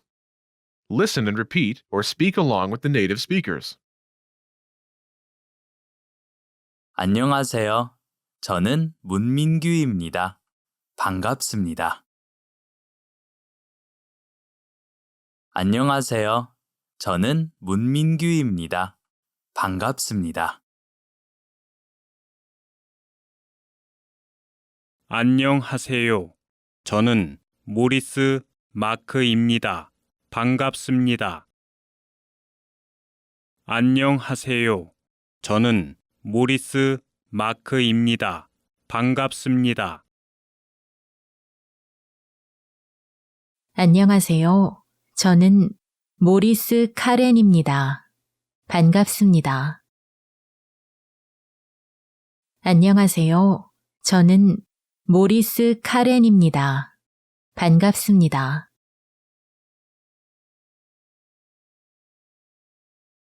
안녕하세요. 저는 김소피입니다. 반갑습니다.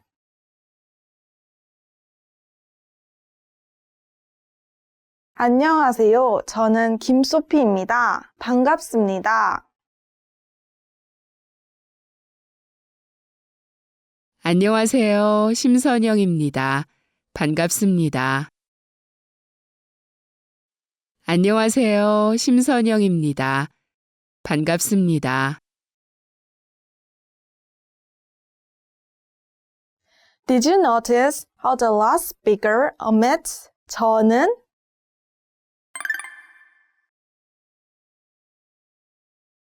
She says, 심선영입니다. I'm Sun Young Shim. 심선영입니다. She omits 저는 and says her name, 심선영 followed by. 입니다. In Korean, when the context is clear, the speaker often omits the topic. In this case, it's clear the speaker is talking about herself. The pattern is name입니다. I'm name. name입니다. Do you remember my introduction at the start of the lesson? 김소피입니다. I'm Sophie Kim. 김소피입니다. This is shortened in the same way, by omitting. 저는 You should be aware of this shortcut But for this lesson, we'll use the pattern. 저는 name입니다. I'm name. 저는 name입니다.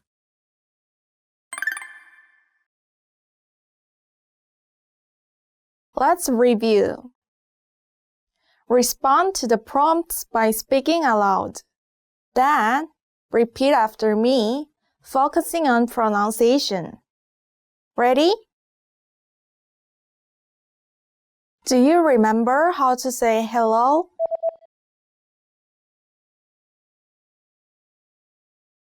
안녕하세요.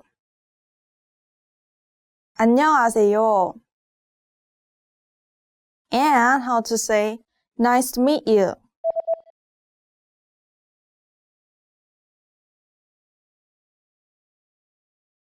반갑습니다. 반갑습니다. Do you remember how to say I? 저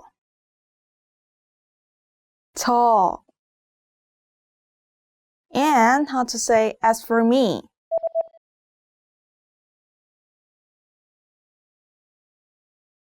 저는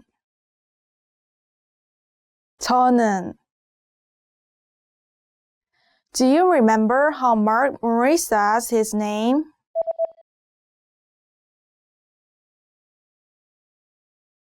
모리스 마크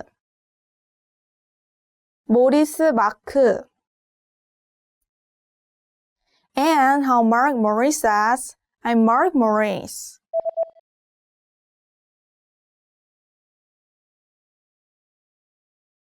저는 모리스 마크입니다. 저는 모리스 마크입니다. Do you remember how Mark Maurice says, Hello, I'm Mark Maurice. Nice to meet you.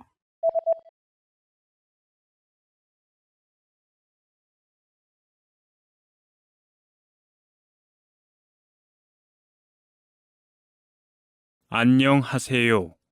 저는 모리스 마크입니다. 반갑습니다. 안녕하세요. 저는 모리스 마크입니다. 반갑습니다. And do you remember how Mingyu Moon says, Hello, I'm Mingyu Moon. Nice to meet you.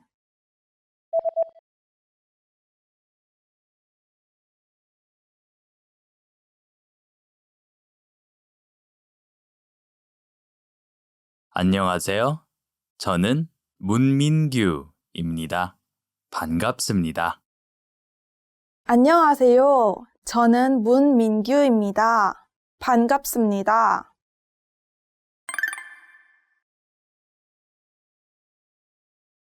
Let's practice. Imagine you're. 모리스 카렌. Respond to Mingyu Moon's self-introduction. Ready? 안녕하세요. 저는 문민규입니다. 반갑습니다.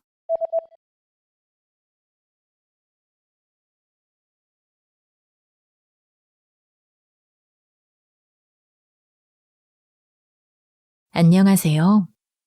저는 모리스 카렌입니다. 반갑습니다. Listen again and repeat. 안녕하세요. 저는 모리스 카렌입니다. 반갑습니다.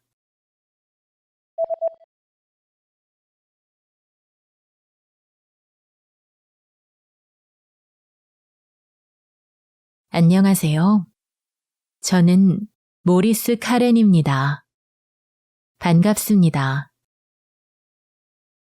Let's try another. Imagine you're. 심선영. Ready? 안녕하세요. 저는 문민규입니다. 반갑습니다.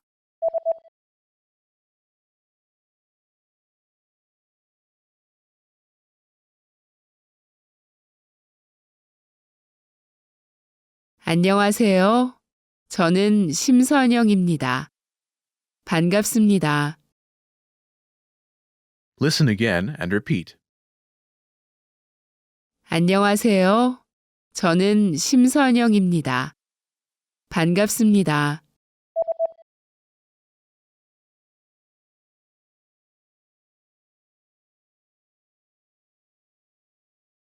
안녕하세요. 저는 심선영입니다. 반갑습니다. Let's try one more. Imagine you're 김소피, ready? 안녕하세요. 저는 문민규입니다. 반갑습니다.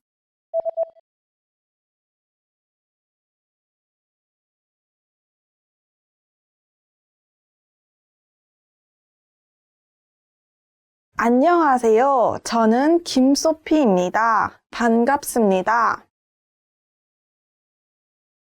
Listen again and repeat. 안녕하세요. 저는 김소피입니다. 반갑습니다.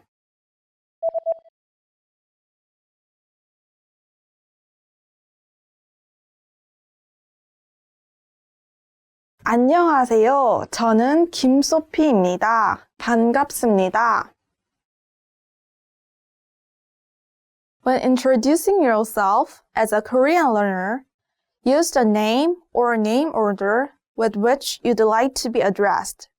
For example, you might want to share only your given name. 저는 카렌입니다. I'm Karen. 저는 카렌입니다. Or you might want to give your given name followed by your family name. 저는 카렌 모리스입니다. I'm Karen Maurice. 저는 카렌 모리스입니다. This is the end of this lesson. Remember, these can-do lessons are about learning practical language skills. What's next? Show us what you can do. When you're ready, take your assessment. You can take it again and again, so try anytime you like. Our teachers will assess it and give you your results. Well done! Now you know how to introduce yourself in Korean. That's all there is to it. Keep practicing and move on to the next lesson.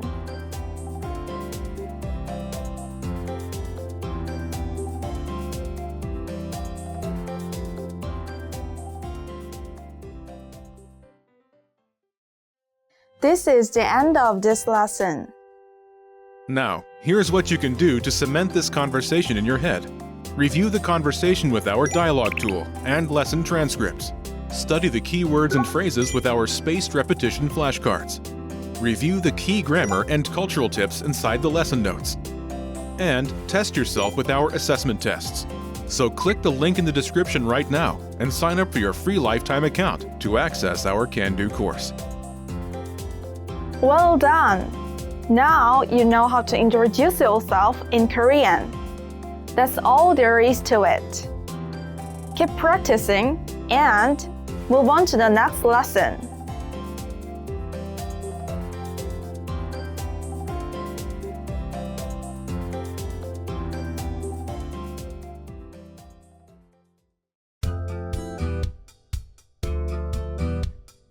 Welcome to Can-Do Korean by KoreanClass101.com.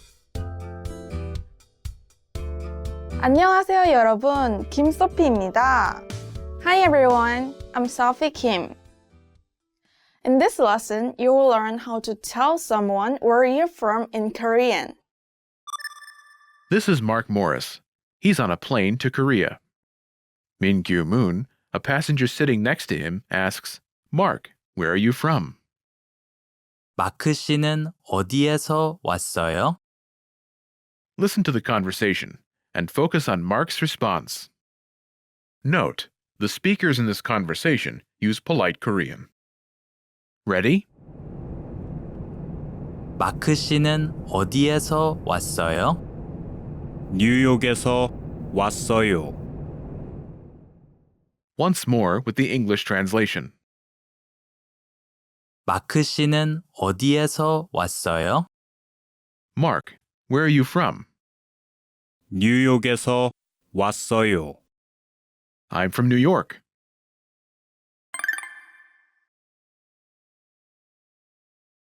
Let's take a closer look at the conversation. Do you remember how Mingyu Moon asks, Mark, where are you from?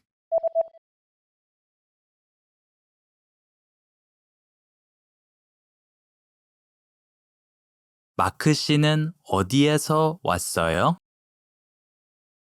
First is 마크 씨, Mark. 마크 씨, This starts with Mark's name. 마크, Mark. 마크, 마크, After this is 씨, a polite suffix attached to a person's name. 씨, 씨, 씨, Is commonly used amongst people of equal social status, age, or position. This suffix can be used with any gender and can be attached to a person's given name or their full name, but not the last name alone. Together, 마크 씨, Mark. 마크 씨, Next is the particle, 는, the topic marking particle. 는, 는, Here, 는, indicates that Mark is the topic of the sentence. Think of it like as for in the expression as for Mark. In Korean, it's impolite to refer to someone as you. Using the person's name is considered more indirect and therefore more polite. Together, it's 마크 씨는, as for Mark. 마크 씨는, Note, there are two forms of the topic marking particle. 는, Follows words that end in a vowel, such as in. 마크 씨, Next is the word 어디, where. 어디, 어디, After this is the particle, 에서, the location marking particle. 에서, 에서, In this sentence, think of it as the from, as in, where are you from? Next is, 왔어요, which means you came, as in, you came from. 왔어요, 왔어요, Note, the word you is understood from context, as the speaker is asking a question. 왔어요, Comes from the verb 오다, meaning to come, as in, to come from. 오다. Altogether, 마크 씨는 어디에서 왔어요? this literally means, as for Mark, where from you came. But it translates as, Mark, where are you from? 마크 씨는 어디에서 왔어요? Remember this question. You'll hear it again later in this lesson. Now, let's take a closer look at the response. Do you remember how Mark Morris says, I'm from New York?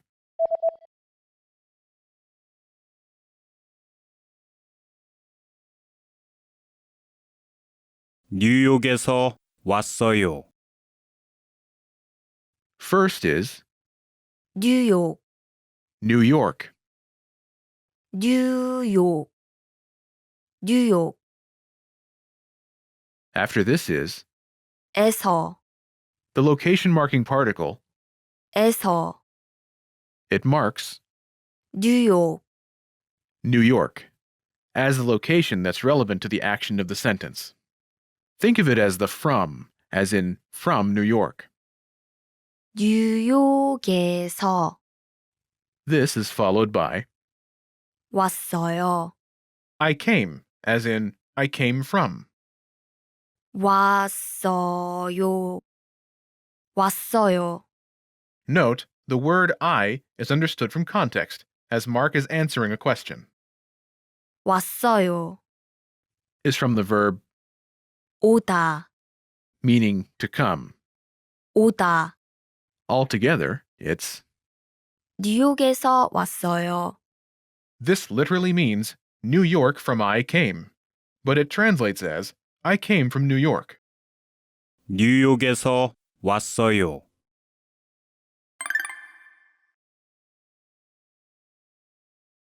The pattern is 홈타운에서 왔어요.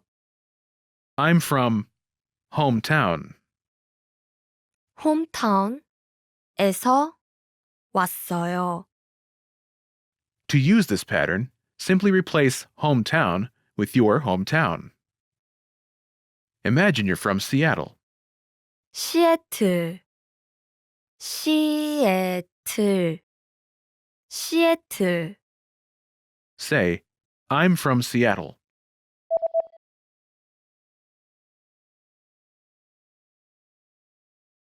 시애틀에서 왔어요. I'm from Seattle. 시애틀에서 왔어요. Pronunciation note.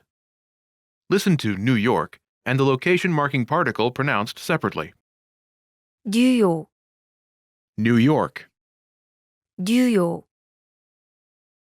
에서, The location marking particle. 에서. Now listen to the New York followed by the location marking particle. 뉴욕에서, 뉴욕에서. Notice the difference? The last consonant in 뉴욕, blends with the vowel in. 에서.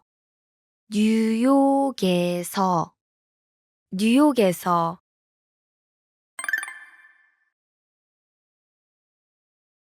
Let's look at some examples. Listen and repeat, or speak along with the native speakers. 뉴욕에서 왔어요. 뉴욕에서 왔어요. 평창에서 왔어요. 평창에서 왔어요. 시애틀에서 왔어요. 시애틀에서 왔어요. 런던에서 왔어요. 런던에서 왔어요. 서울에서 왔어요. 서울에서 왔어요.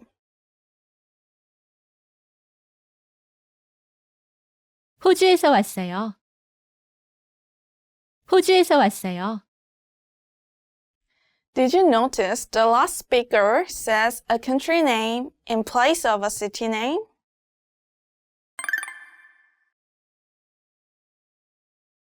호주에서 왔어요. I'm from Australia. 호주에서 왔어요. You can use this pattern to talk about your country, not just your hometown. In the example, the speaker is from 호주, Australia. 호주, 호주. This pattern is home country에서 왔어요. I'm from home country. home country에서 왔어요. You should be aware of this pattern, but for this lesson, we'll use city names.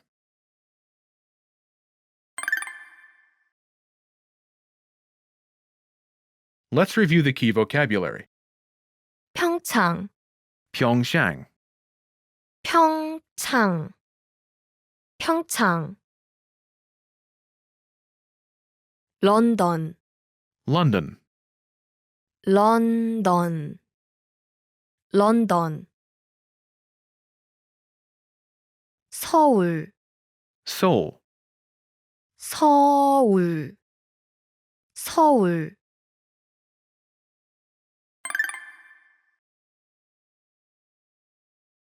Let's review. Respond to the prompts by speaking aloud. Then, repeat after me, focusing on pronunciation. Ready? Do you remember how to say New York?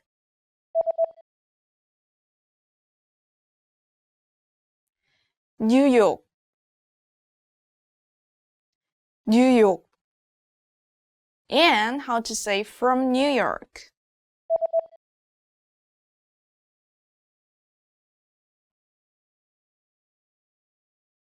뉴욕에서, 뉴욕에서. Do you remember how Mark says, I'm from New York?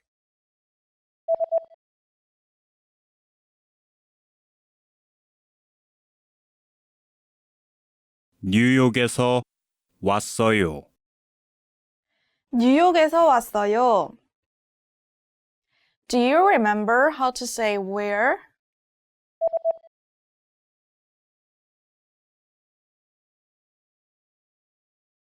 어디, 어디. And how Mingyumun addresses Mark?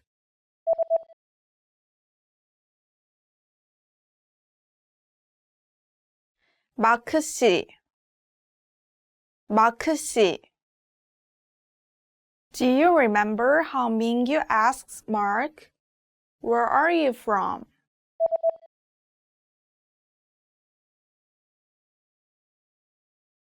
마크 씨는 어디에서 왔어요? 마크 씨는 어디에서 왔어요? Do you remember how to say London?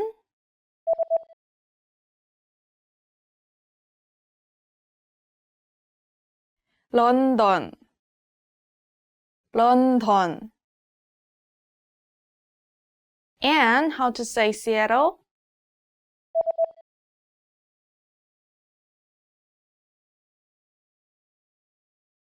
시애틀, 시애틀. Do you remember how to say Seoul?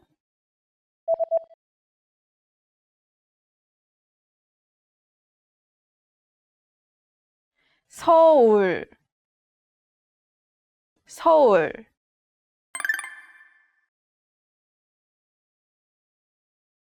Let's practice. Imagine you're Jack Jones from London. Respond to Mingyu Moon's question. Ready? 어디에서 왔어요?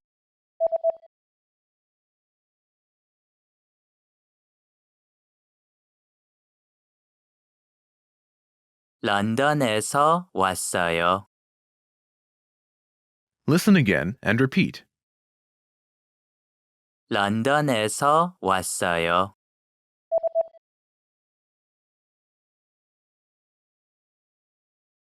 런던에서 왔어요. Let's try another. Imagine you're Eugene Ilm from Seattle. Ready?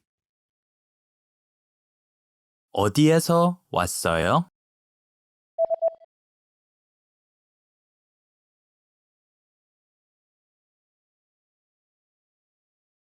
시애틀에서 왔어요. Listen again and repeat.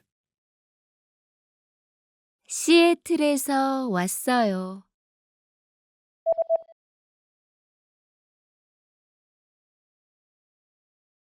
시애틀에서 왔어요. Let's try one more. Now, imagine you're Sophie Kim from Seoul. Ready? 어디에서 왔어요?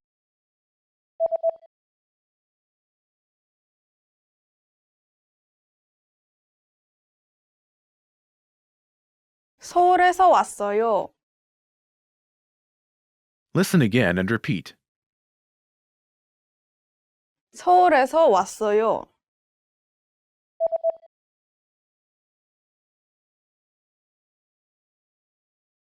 서울에서 왔어요. This is the end of this lesson. Remember, these can-do lessons are about learning practical language skills. What's next? Show us what you can do. When you're ready, take your assessment. You can take it again and again, so try anytime you like. Our teachers will assess it and give you your results.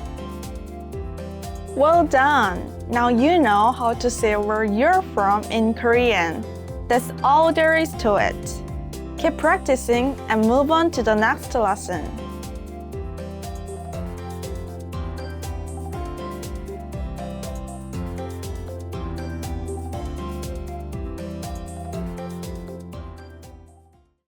This is the end of this lesson.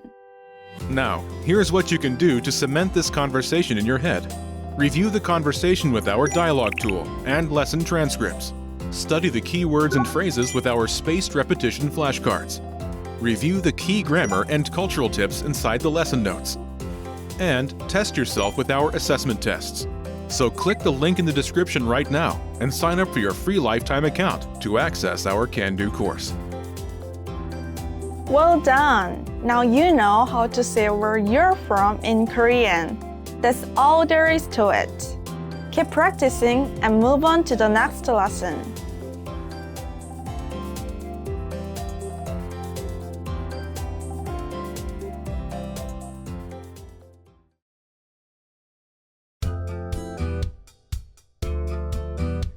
Welcome to Can-Do Korean by KoreanClass101.com. 안녕하세요 여러분, 김소피입니다. Hi everyone, I'm Sophie Kim. In this lesson, you'll learn how to talk about your occupation in Korean. This is Mark Morris, and he's on a plane to Seoul. He asks the passenger sitting next to him, Min-Gyu Moon, "Are you a student?" 학생이에요. Listen to the conversation and focus on Min-Gyu Moon's response. Note, the speakers in this conversation use polite Korean. Ready? 학생이에요. 아니요. 학생이 아니에요. 투자가예요. Once more with the English translation. 학생이에요. Are you a student? 아니요. 학생이 아니에요. 투자가예요. No, I'm not a student. I'm an investor.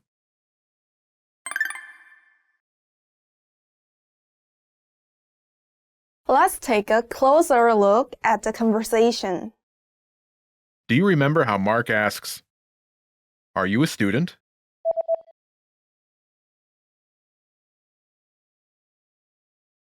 학생이에요. First is 학생, student. 학생, 학생, Next is, 이에요, here it's like the R in RU. 이에요, 이에요. Note, the word you is understood from context, as Mark is asking a question, and here the question is formed by the rising intonation. Listen again. 학생이에요? 이에요, Is from the verb, 이다, meaning to be. 이다, Note, 이에요. follows words that end in a consonant like, 학생, altogether, 학생이에요? are you a student? 학생이에요. Now, let's take a closer look at the response. Do you remember how Min-Gyu Moon says, "No, I'm not a student. I'm an investor."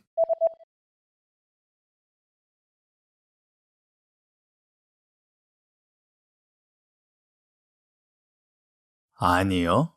학생이 아니에요. 투자가예요. First is the expression, 아니요, meaning no. 아니요, 아니요. It answers Mark's yes or no question. Are you a student? 학생이에요? Next, Min-Gyu says, 학생이 아니에요. I'm not a student. 학생이 아니에요. First is 학생, student. 학생. Next is 이, the subject marking particle. 이, 이, It marks student as the subject of the sentence. Note, there are two versions of the subject marking particle. 이, Follows words that end in a consonant, like. 학생, Next is, 아니에요. here, not I am, but it translates as I am not. 아니에요. Note, the word I is understood from context, as Mingyu is responding to a question. 아니에요. Is from the verb, 아니다. meaning to not be. 아니다. Altogether, 학생이 아니에요. I'm not a student. 학생이 아니에요. Finally, Mingyu says, 투자가예요. I'm an investor. 투자가예요. First, 투자가, investor. 투자가, 투자가, Next is, 예요. in this case, it's like the am in I am. 예요. 예요. Note, the word I is understood from context, as the speaker is answering a question. 예요. Is from the verb, 이다. meaning to be. 이다. Note, 예요. follows words that end in a vowel like. 투자가, Together, 투자가예요. I'm an investor. 투자가예요. Altogether, 아니요. 학생이 아니에요. 투자가예요. no, I'm not a student. I'm an investor. 아니요. 학생이 아니에요. 투자가예요. Note, there are two forms of the subject marking particle. 이, Follows words that end in a consonant, such as. 학생. 가, Follows words that end in a vowel, such as. 투자가. Note, there are two polite forms of the verb, 이다. to be. 이에요. Follows words that end in a consonant, such as. 학생. 예요. Follows words that end in a vowel, such as. 투자가.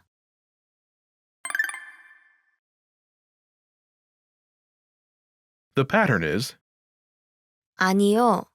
Occupation ending in consonant. 이 아니에요. 아니요. Occupation ending in vowel. 가 아니에요. No, I'm not occupation. Actual occupation ending in consonant. 예요. Actual occupation ending in vowel. 예요. I'm actual occupation. 아니요. Occupation ending in consonant. 이 아니에요. 아니요. Occupation ending in vowel. 가 아니에요. Actual occupation ending in consonant. 예요. Actual occupation ending in vowel. 예요. No, I'm not occupation. I'm actual occupation. Imagine you're Eugene Eom, a student. Mingyu asks you if you're a teacher. 선생님. 선생님. 선생님. Say, no, I'm not a teacher. I'm a student. Ready?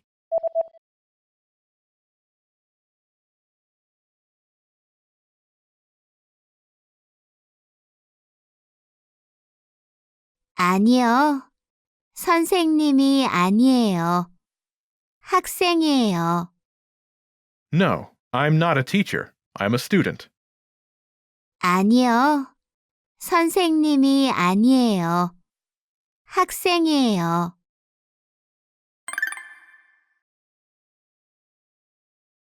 Let's look at some more examples. Listen and repeat or speak along with the native speakers. 아니요. 학생이 아니에요. 투자가예요.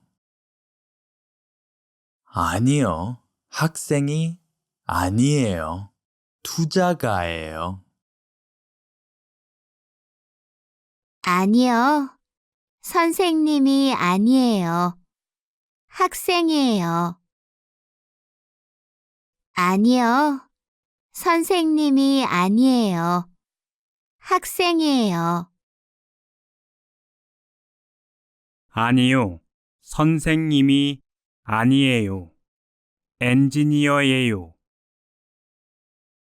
아니요. 선생님이 아니에요. 엔지니어예요. 아니요. 간호사가 아니에요. 의사예요. 아니요. 간호사가 아니에요. 의사예요. 아니요, 학생이 아니에요. 선생님이에요.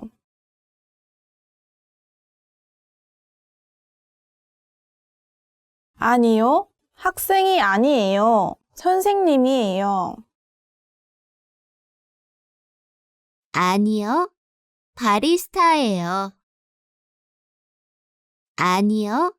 바리스타예요. Did you notice how the last speaker omits part of the response?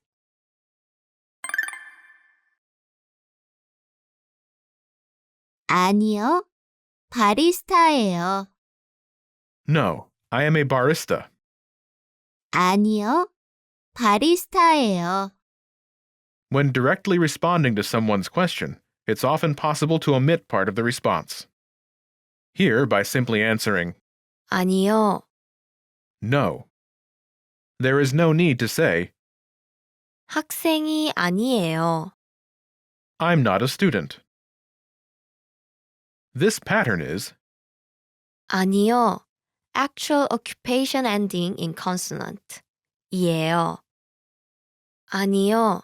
Actual occupation ending in vowel. 예요. no, I'm actual occupation.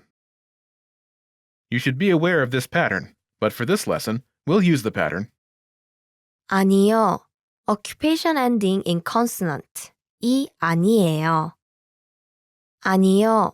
Occupation ending in vowel. 가 아니에요. No, I'm not occupation. Actual occupation ending in consonant. 이에요. Actual occupation ending in vowel. 예요. I'm actual occupation.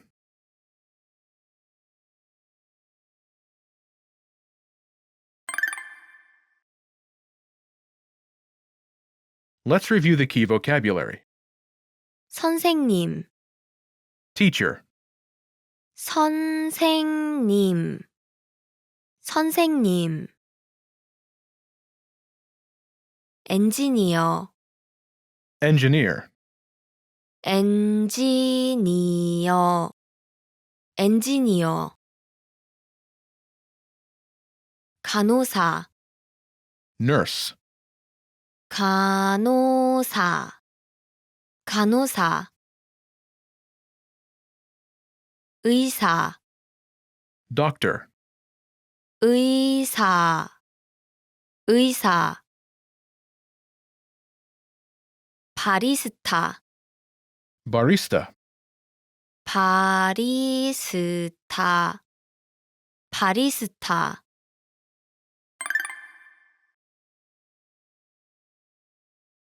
Let's review. Respond to the prompts by speaking aloud. Then, repeat after me, focusing on pronunciation. Ready? Do you remember how to say investor?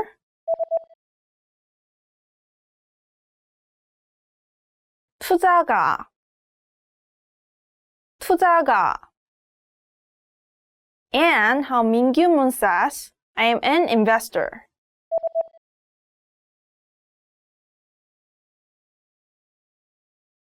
투자가예요. 투자가예요. Do you remember how to say student?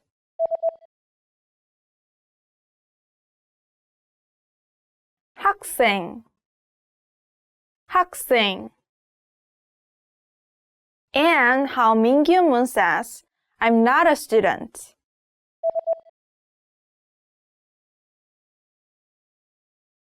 학생이 아니에요. 학생이 아니에요. Do you remember how to say no?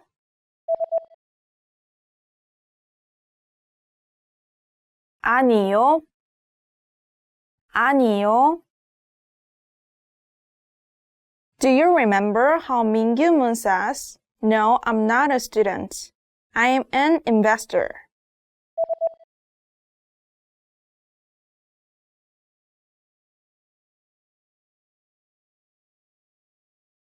아니요. 학생이 아니에요. 투자가예요. 아니요. 학생이 아니에요. 투자가예요. Do you remember how Mark Morris asks, are you a student? Remember, Mark uses formal Korean.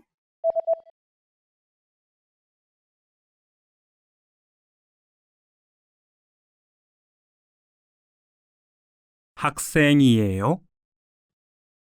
학생이에요? Do you remember the word for teacher?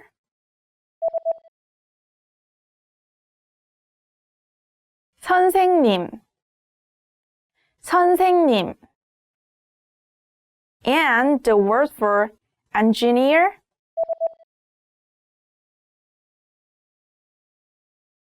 engineer, engineer.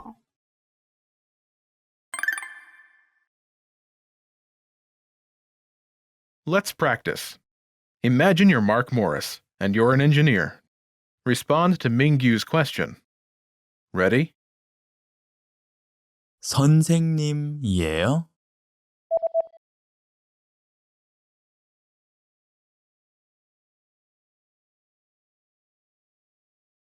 아니요. 선생님이 아니에요. 엔지니어예요. Listen again and repeat.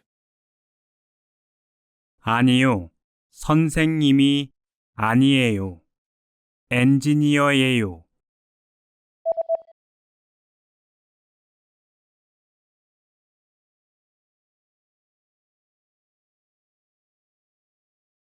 아니요. 선생님이 아니에요. 엔지니어예요. Let's try another. Imagine you're Eugene Aum, and you're a student. Ready? 선생님이에요?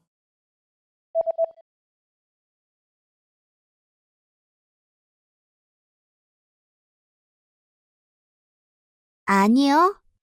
선생님이 아니에요. 학생이에요.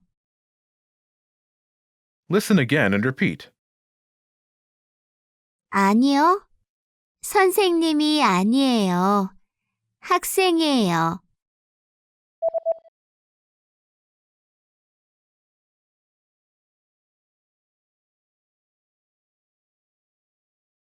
아니요. 선생님이 아니에요. 학생이에요. Let's try one more. Imagine you're Sophie Kim, and you're a teacher. Ready? 학생이에요?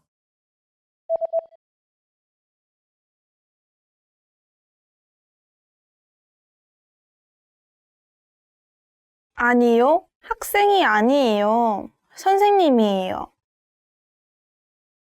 Listen again and repeat. 아니요. 학생이 아니에요. 선생님이에요.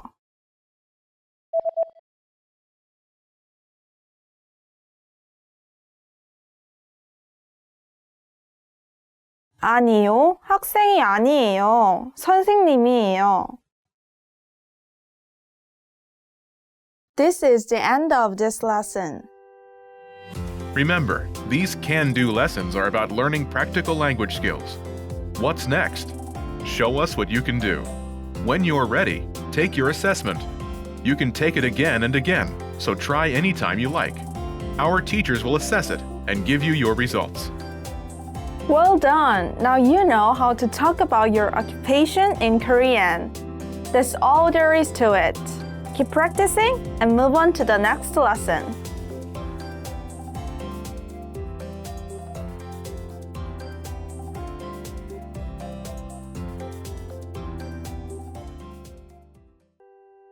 This is the end of this lesson. Now, here's what you can do to cement this conversation in your head.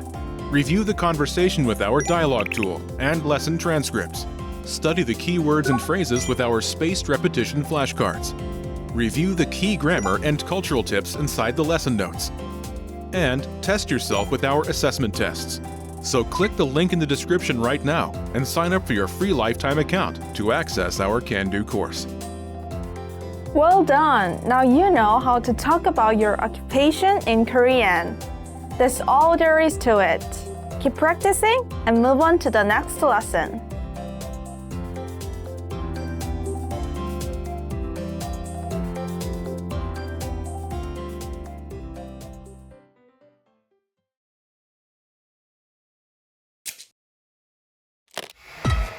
Do you know how to count bags of rice? You'll find out at the end of this lesson.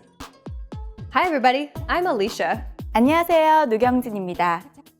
Welcome to Korean Counters for Beginners, where you'll learn how to count all sorts of different objects in Korean. Sungsae-nim, what counter will we learn in this lesson? 개. First, let's take a look at what sorts of objects can be counted with this counter. When counting inanimate objects in general, you can use this counter. 개, This counter can be translated as thing in English. Although it's better to use the specific counters that we're going to learn in the following lessons, you can use this counter for any inanimate object in general. For example, you can count apples with this counter as well as pens. When you're not sure which counters to use for inanimate objects, you can simply use this one, but you can't use it when you're counting animate objects such as dogs or people. Okay, let's count from 1 to 10 with this counter. Sonseng-nim will give you the numbers one by one. Repeat after her. 한 개, 두 개, 세 개, 네 개, 다섯 개, 여섯 개, 일곱 개, 여덟 개, 아홉 개, 열 개. Did you notice that the counter sounded different when she read it for the numbers 5 to 10? Those numbers have the batchim, or the final consonant in a Korean syllable, so it makes the counters sound stronger, a process that is called fortis. Let's hear them once again. 다섯 개, 낫 다섯 개, 여섯 개, 낫 여섯 개, 일곱 개, 낫 일곱 개, 여덟 개, 낫 여덟 개, 아홉 개, 낫 아홉 개, 열 개, 낫 열 개. Okay, now let's take a look at some sample sentences using this counter. 사과 3개를 살 겁니다. I'll buy 3 apples. 펜 5개 주세요. Can you give me 5 pens, please? 건물이 10개 있습니다. There are 10 buildings. Now it's time for a quiz. I'm going to ask you a question in English. Please answer in Korean. Are you ready? Make sure to use the right counter. How many umbrellas are there?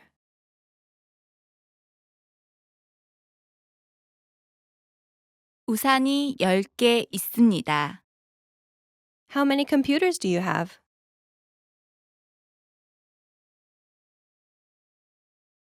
컴퓨터를 2개 갖고 있습니다. Do you know the special counter for bags of rice? Rice is the main ingredient in Korean dishes, so it has a special counter just for the bags. The answer is 가마. you need to use this counter to specify how many bags of rice. If you say, 쌀 한 가마 주세요. it means, please give me 1 bag of rice. When you count a grain of rice, you can use the counter tol instead. Okay, everyone, that's it for this lesson. I'll see you next time.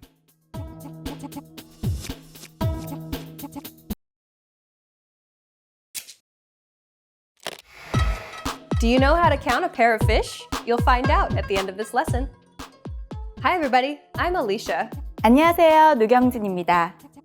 Welcome to Korean Counters for Beginners, where you'll learn how to count all sorts of different objects in Korean. Sungsae-nim, what counter will we learn in this lesson? 마리. First, let's take a look at what sorts of objects can be counted with this counter. When you count animals, you can use this counter. 말이, This counter can be used to count any type of animal, such as cats, birds, and even fish. But make sure not to use this counter for human beings. Okay, let's count from 1 to 10 with this counter. 한 마리, 두 마리, 세 마리, 네 마리, 다섯 마리, 여섯 마리, 일곱 마리, 여덟 마리, 아홉 마리, 열 마리. Here's some good news. The pronunciation of this counter will always be the same, no matter how many animals you're counting. But when you use it to count the number 100 or higher, you should use Sino-Korean numbers. Let's hear some examples with the higher numbers. 100마리, 1000마리, 만마리. Okay, now let's take a look at some sample sentences using this counter. 집에 고양이 한 마리가 있습니다. I have a cat at home. 새 두 마리가 공원에서 날아다니고 있습니다. 2 birds are flying over the park. 어머니가 생선 세 마리를 요리하셨습니다. My mother cooked 3 fish. Now it's time for a quiz. I'm going to ask you a question in English. Please answer in Korean. Are you ready? Make sure to use the right counter. How many pandas are in the park?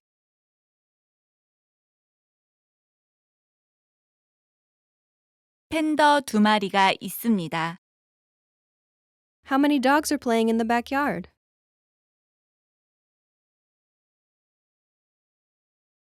마당에 강아지 세 마리가 놀고 있습니다.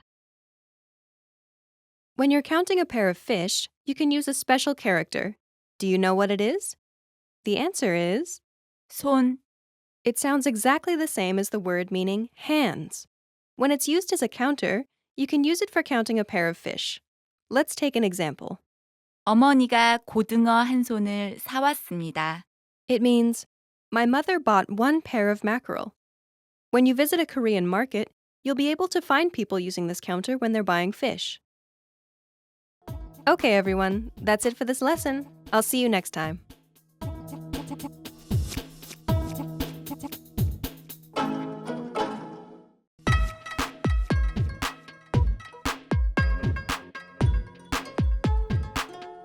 Hello, and welcome to Introduction to Korean. My name is Alicia, and I'm joined by... Hi everyone, I'm Jae-hee. In this series, you'll learn everything you need to know to get started learning Korean. That's right, and we're here to help guide you through your journey. In this lesson, you'll learn why you should start learning a new language, why it should be Korean in particular, and how to get started. Let's begin with the most obvious question. Why learn a new language? There are countless reasons, but perhaps the biggest one of all is that it could actually change your life. Learning a new language unlocks new pathways that are off limits to you now. There are certain things that you simply cannot do without having the technical or cultural skills that come from learning a new language. Like working or living in another country. Knowing another language provides you with greater job opportunities. It gives you the freedom to move to another country halfway around the world to earn a living, or better yet, build a career from it, rather than being stuck in one place. Language allows you to visit or live in places that you may never have even considered going simply because that wasn't a possibility for you. Knowing another language simply gives you more options to choose from. And learning a new language also helps you to be more open-minded and see the world from a new perspective. Language and culture go hand in hand. The world is a big place, and by broadening your understanding of other cultures, it allows you to be more empathetic and understanding of the many different ways that people live their lives. With language, you're able to see and experience more, which helps you to grow as a person. Learning a new language also improves your memory. Several studies have consistently shown that those who study another language have improved memory as opposed to those who didn't learn another language. Learning another language also keeps your brain healthy by significantly delaying the onset of Alzheimer's and dementia. This difference can be as much as 4 to 5 more years of quality life. And those are just some of the reasons you should learn another language. The list just goes on and on. Now you know the benefits of studying another language, but why should you learn Korean in particular? Have you heard of Gangnam Style, the biggest hit song in 2012? The hit drama My Love from the Stars? Or popular boy bands Big Bang or EXO? The one thing they all have in common is that they are all part of Korean pop culture. Korean pop culture is trending worldwide. K-pop artists are performing to sold-out shows all over the world. Korean dramas and movies are being remade, not just in Asia, but in Western countries as well, such as the United States. K-pop stars also influence the fashion industry, as the clothing and accessories worn by K-pop singers and TV stars tend to sell out instantly worldwide. Learning Korean, then, will allow you to take in all that Korean pop culture has to offer. And contrary to popular belief, Korean is not a difficult language. Unlike some other Asian languages which require you to learn thousands of characters, Korean characters, known as Hangul, acts more like an alphabet, so it's much easier to learn. And did you know that Korea is one of the highest ranked countries in terms of innovation? That's right. Korea is one of the most innovative countries in the world. It's also one of the largest economies in Asia. But did you also know that Korea is one of the easiest countries in the world to do business in? Korea is one of the top-ranking countries in the World Bank's Ease of Doing Business Index, meaning it's very easy for foreign companies to do business in Korea. Knowing Korean opens up many business opportunities. Understanding the language, the business etiquette, and work culture in Korea is essential in achieving success in the world of business. Oftentimes, it could even make or break an important business deal. Knowing Korean will put you ahead of the pack. Okay then, we've talked about why you should start learning a language and why you should start learning Korean, but how should they get started, Jay? Well, it's as simple as learning your first word in Korean and building up from there. The good news, though, is that you already know some Korean. 피자, 아이스크림, 데이트. There are many English loanwords that are used in Korean today. Even without teaching you any Korean, there's a good chance that you'll still recognize these Korean loanwords. Let's teach you something that you might not know, but it's very useful. 반가워요. It means nice to meet you in Korean. That's a useful phrase. Can you explain a little bit about what these characters are, though? Sure. That's actually the Korean alphabet that we mentioned earlier called Hangul. And 반가워요 is a good phrase to know as it shows the various ways Hangul can be written, with a 받침 arranged horizontally from left to right, using a combination of two vowels and arranged top to bottom. You'll learn about the grammatical rules and the writing system eventually, but for now, let's focus on practicing this phrase. Listen and repeat after Jay. 반가워요. Now you try. 반가워요. Your turn again. 반가워요. Well done. Now you know how to say nice to meet you in Korean. We've covered a lot of things already, so why don't we wrap up the first lesson and recap what we've learned? In this lesson, you learned that studying another language has many benefits, such as providing new job and business opportunities. Learning Korean will help you understand more about Korean pop culture. And to say nice to meet you in Korean, it's 반가워요. In the next lesson, we're going to demystify Korean pronunciation by taking a look at the sounds of Korean, so be sure to watch the next video. See you in the next lesson. Bye! 다음에 또 만나요.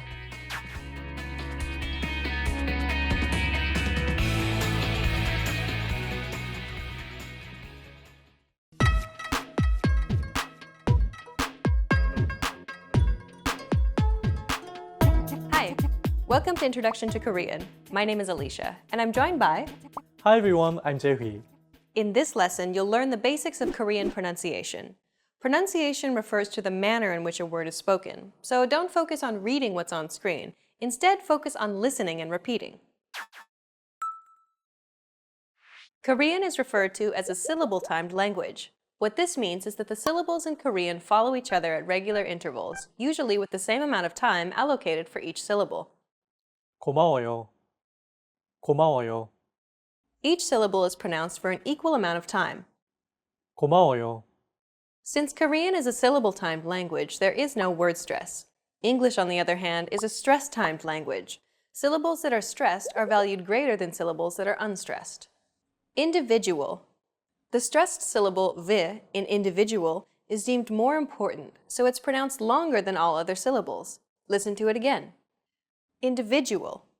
This gives English a Morse code-like rhythm, where the pace is sometimes fast and at other times slow. Compare this once again with Korean, which is even throughout. 고마워요. Individual. 고마워요. 고마워요. When pronouncing Korean words, focus on giving equal time to each syllable as you say the characters out loud. There are 10 basic vowel sounds in Korean, which are used to create a total of 21 vowel sound combinations. Let's take a look at how some of the basic vowels are pronounced. 아, 어, 오, 우, 으, 이. There are also iotized vowel sounds in Korean. This simply means that there's an added Y sound. 야, 여, 요, 유. Finally, there are diphthongs, which are two vowels pronounced closely together to form a gliding sound. 와, 워. These are some of the basic vowel sounds in Korean. There are 14 basic consonants that produce a total 19 consonant sounds in Korean. All of these sounds are categorized into nasal, plain, aspirated, or tense sounds. You can think of these categories as going from soft to harder sounding consonants. Nasal consonants are consonant sounds which are pronounced through the nose. These consist of M, N, and NG type sounds. 느, 무, 으. Plain consonant sounds are called that because they do not have special features added to them. Think of the T sound in stand or the P sound in span. 그, 드, 브, 스, 즈. Aspirated consonant sounds, on the other hand, have an added turbulent sound. These sounds are like the English T sounds in tuck or take or the P in puck. 크, 트, 프, 츠, 흐. Aspirated sounds are pronounced with a big burst of air, unlike plain sounds which do not have this quality. Compare the two categories of sounds. 그, 크, 느, 트, 브, 프. Tense consonants, also known as double consonants, are pronounced with a stiffer voice. More pressure is built up and it's released much more quickly than plain sounds. 끄, 뜨, 쁘, 스, 즈. Korean has a handful of sounds that are similar to English. They're not identical, however, so don't make the mistake of pronouncing them as such. One of the most unique sounds in Korean is the consonant 리을. 르. This consonant is often romanized as an R or an L, but there isn't an equivalent sound in English. 라마. This sound is actually somewhere between an L and an R sound. When pronouncing this sound, your tongue should strike the gum ridge behind your upper teeth in a quick, rapid motion. Listen and repeat after J. 르, 르, 라마, 라마. Well done! Let's wrap up this lesson by recapping what we've learned. In this lesson, you learned that Korean is a syllable-timed language. You also learned the different categories for vowel and consonant sounds in Korean. And you discovered that there are some consonant sounds which do not have an English equivalent. We've covered only the basics of Korean pronunciation. If you're interested in learning more, check out the entire course we created named the Ultimate Korean Pronunciation Guide. In that course, we cover and break down all the sounds in the Korean language, showing you mouth and tongue positioning and giving you tips to help you perfect your Korean pronunciation. In the next lesson, we'll introduce you to the basics of Korean grammar, where you'll learn about Korean word order and how to build basic phrases in Korean. See you in the next lesson. Bye! 다음에 또 만나요.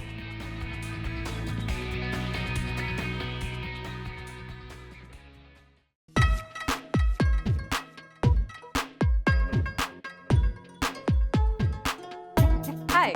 Welcome to Introduction to Korean. My name is Alicia, and I'm joined by... Hi everyone, I'm Jae-hee. In this lesson, you'll learn the basics of Korean grammar. Word order refers to the order in which words are structured to form a sentence in a given language.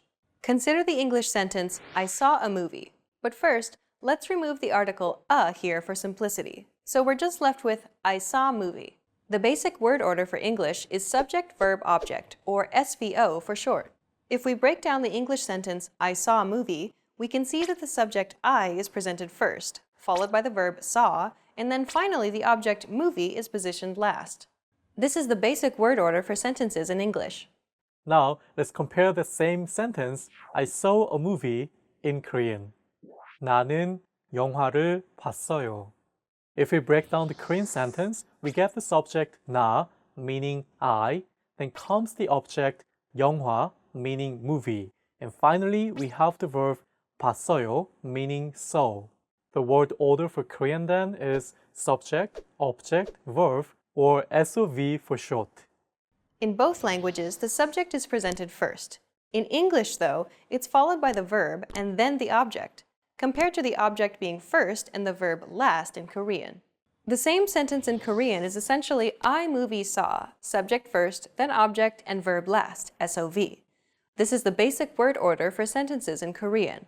Okay, let's move on to the next section. English is what is called a subject-prominent language. This simply means that the subject is slightly more important than other components in the sentence. It's the key piece of information other components in the sentence relate to. Who is doing the action is slightly more important than what is being done or which object it's been done to in English. If we had to slowly remove pieces of information from a sentence while trying to keep its essence intact, logically we would do so in order of least important to most important. If we were to omit the subject, we would get saw a movie, which sounds strange. On the other hand, if we were to omit the object instead, the sentence would become I saw. Even though in each instance we omitted a piece of information, the reason I saw sounds less strange is because we've yet to break any grammatical rules, and so there's still potential for the sentence fragment to become a complete sentence and to become grammatically correct. Since the latter is logical, this indicates that the subject is more important than the object in English. The same is true if we had omitted the verb. Since the subject is the integral component in the sentence, this makes English a subject-prominent language. Korean, on the other hand, is a topic-prominent language. Unlike English, the focus of each Korean sentence is the topic, not the subject. Essentially, the watched a movie portion, 영화를 봤어요, is the main focus of the sentence. The subject I can be omitted. In fact, if it's obvious what the subject is, or if it's already been established, it's quite normal to omit the subject from the conversation altogether in Korean. Let's look at this aspect in a bit more detail. More often than not, if you wanted to say, I saw a movie in Korean, you would not say, 나는 영화를 봤어요. Instead, you would more likely say, movie saw in Korean. 영화를 봤어요. Korean is a topic-prominent language. Thus, the information to be shared is the act of seeing a movie. The subject is less important and is usually omitted altogether. Most Korean sentences are constructed and spoken like this in real life. 영화를 봤어요. On the other hand, when it's unclear who or what the subject is, or if you wanted to place emphasis on the subject, like if you wanted to specify from a group of people that it was you who saw the movie, then you would include the subject. 제가 영화를 봤어요. But more often than not, in spoken Korean, you can omit the subject, particularly if that subject is you. 선물을 샀어요. 택시를 타고 돌아왔어요. Knowing this, we can easily express any simple action in Korean using just the object and the verb. Try to create the sentence, I ate an apple, from these sets of words. 먹었어요. 사과를.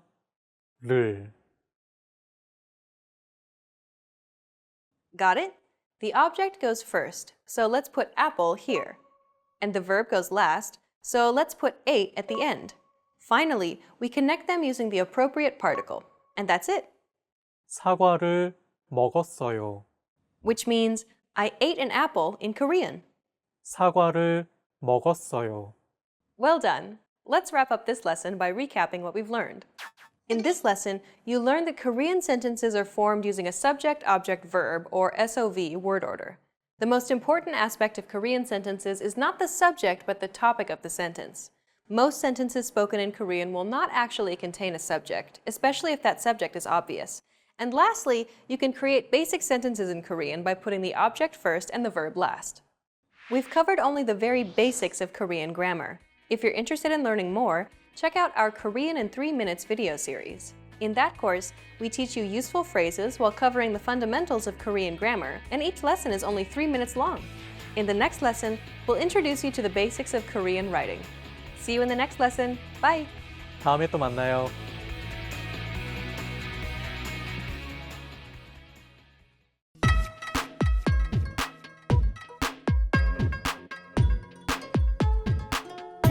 Hi! Welcome to Introduction to Korean. My name is Alicia, and I'm joined by... Hi everyone, I'm Jae-hee. In this lesson, you'll learn the basics of Korean writing. Similar to English, Korean also uses an alphabet. However, there is a big difference in the way Korean is written. Unlike the English alphabet, where each letter stands alone, Korean consonants and vowels are combined and grouped together into blocks. Each block represents one syllable. You can think of each block as a square which you need to fill in using consonants and vowels until you've created a syllable. Every block will require a minimum of one consonant and one vowel to create a syllable. Usually, though, Korean syllables will consist of 3 parts: the initial, medial, and final. Initials are written at the top left of the block. Initials will always be consonants. Keep in mind, though, that this doesn't mean that syllables in Korean will always start with a consonant sound. It only means that vowels cannot be written in the initial position. A silent consonant could take this position, thus starting the syllable with a vowel sound. Medials, on the other hand, will always be a vowel. It could be a single vowel or a double vowel, in which case it'll have a gliding sound, sometimes perceived as a Y or a W sound. The most basic Korean block, then, would consist of a consonant-vowel combination. Ga. Sometimes a block may include a final. Finals are always consonants and are positioned below the vowel at the bottom of the syllabic block. This means that the initial, medial, final structure would be a combination of a consonant, a vowel or double vowel, and a consonant. Here's a useful phrase which includes various syllabic block structures we've just discussed. 반가워. As you can see, the first block contains the consonant-vowel-consonant format we just mentioned. 반. The second block is the basic consonant-vowel format. The vowel is a vertical one, so the consonant is written on the left. 가. The third block contains a double vowel, so the structure is initial-medial, with the initial being a consonant and the medial a double vowel. 워. Altogether, it's 반가워. There are 3 basic rules for writing Korean characters. They are written from left to right, top to bottom, and from outside to inside. This means that when you start writing a syllable in Korean, you start at the top left corner of the block. Start at the top left corner and work down to the bottom right. Usually, the topmost horizontal line would come first, followed by any vertical strokes. If the consonant starts with a vertical stroke, you would start from the top left and work your way down, followed by any horizontal strokes. 그. As the first consonant is a 기역, you'd start from the top left and move toward the right for the first stroke, then move downward. With Korean vowels, similar rules apply. You go from left to right and top to bottom. Most vowels in Korean start with a vertical stroke, however, so you would usually work your way from top to bottom, then left to right. 아. We said initials, or the consonant, were written first. So if you put these 2 characters together, 가. with a horizontal vowel, you would write the initial or consonant first, 그. followed by the vowel below. 우. Together, 구. if you had a final consonant, then the order would be 반. And should the medial be a double vowel with both horizontal and vertical components, the horizontal vowel would be written first, followed by the vertical vowel to the right. 워. There you have it. Now you know how to write Korean characters within a syllabic block. In this lesson, you learned the basic rules of Korean writing. You learned that Korean consonants and vowels are grouped together to form syllabic blocks. You learned that there are usually 3 parts to a syllable: the initial, which is always a consonant, a medial, which can be a vowel or a double vowel, and a final, which is always a consonant. And lastly, Korean characters are written from the top left to the bottom right. That's all for this lesson. If you'd like to learn more about Korean writing, check out our Hana Hangul series. In the next lesson, you'll be entering Korean Boot Camp, where you'll learn useful beginner phrases to get you speaking Korean right away. See you in the next lesson. Bye! 다음에 또 만나요.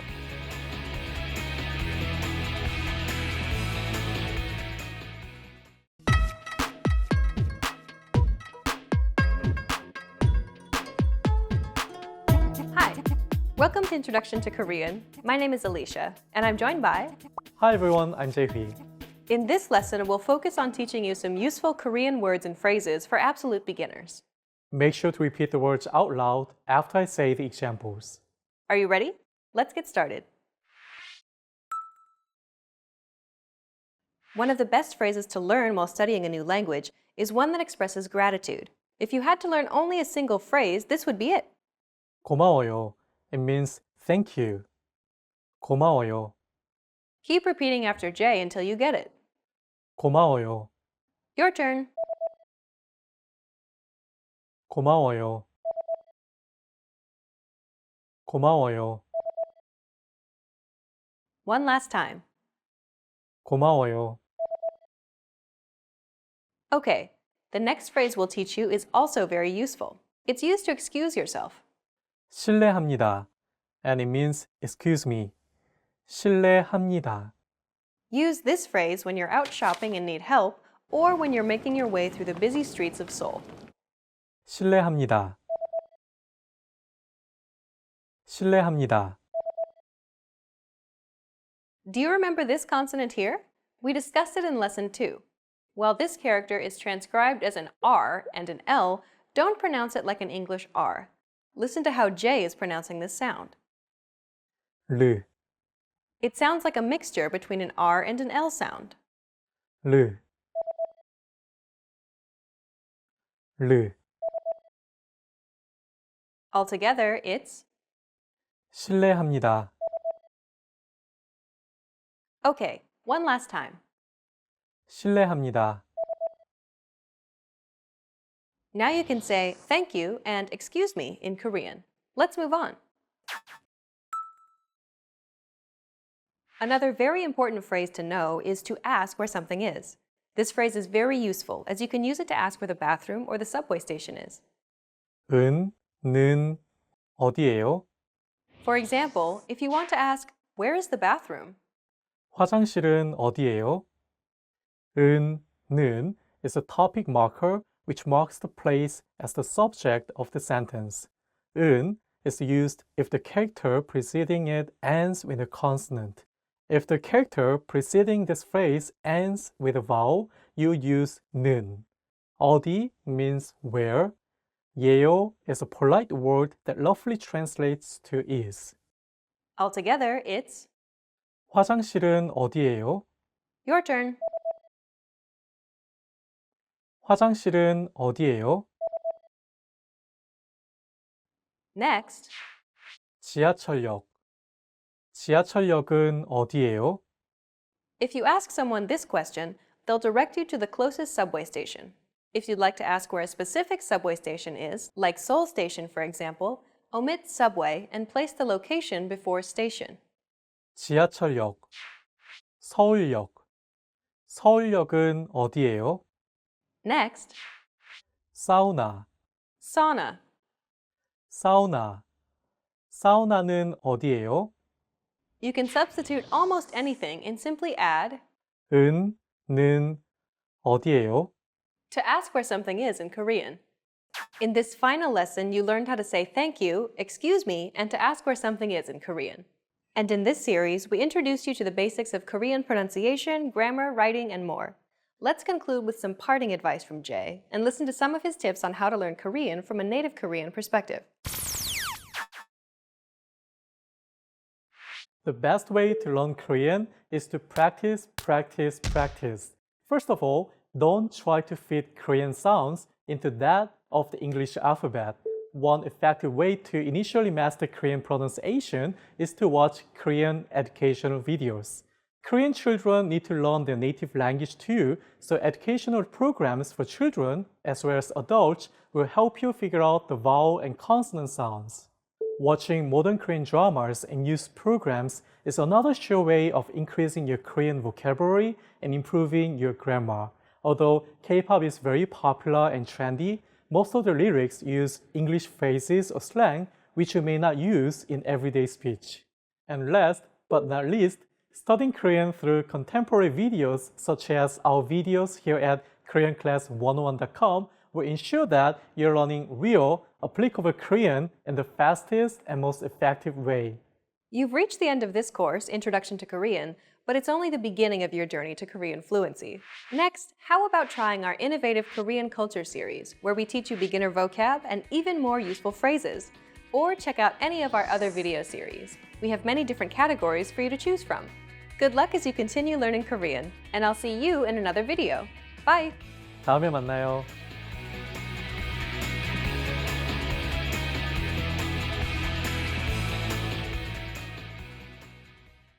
Expand your vocabulary with our core 2,000 words ebook. It's free and packed with essential expressions that you'll use on a daily basis. Start building your vocabulary today. Click the link in the description below to download your free Korean ebook before it's gone.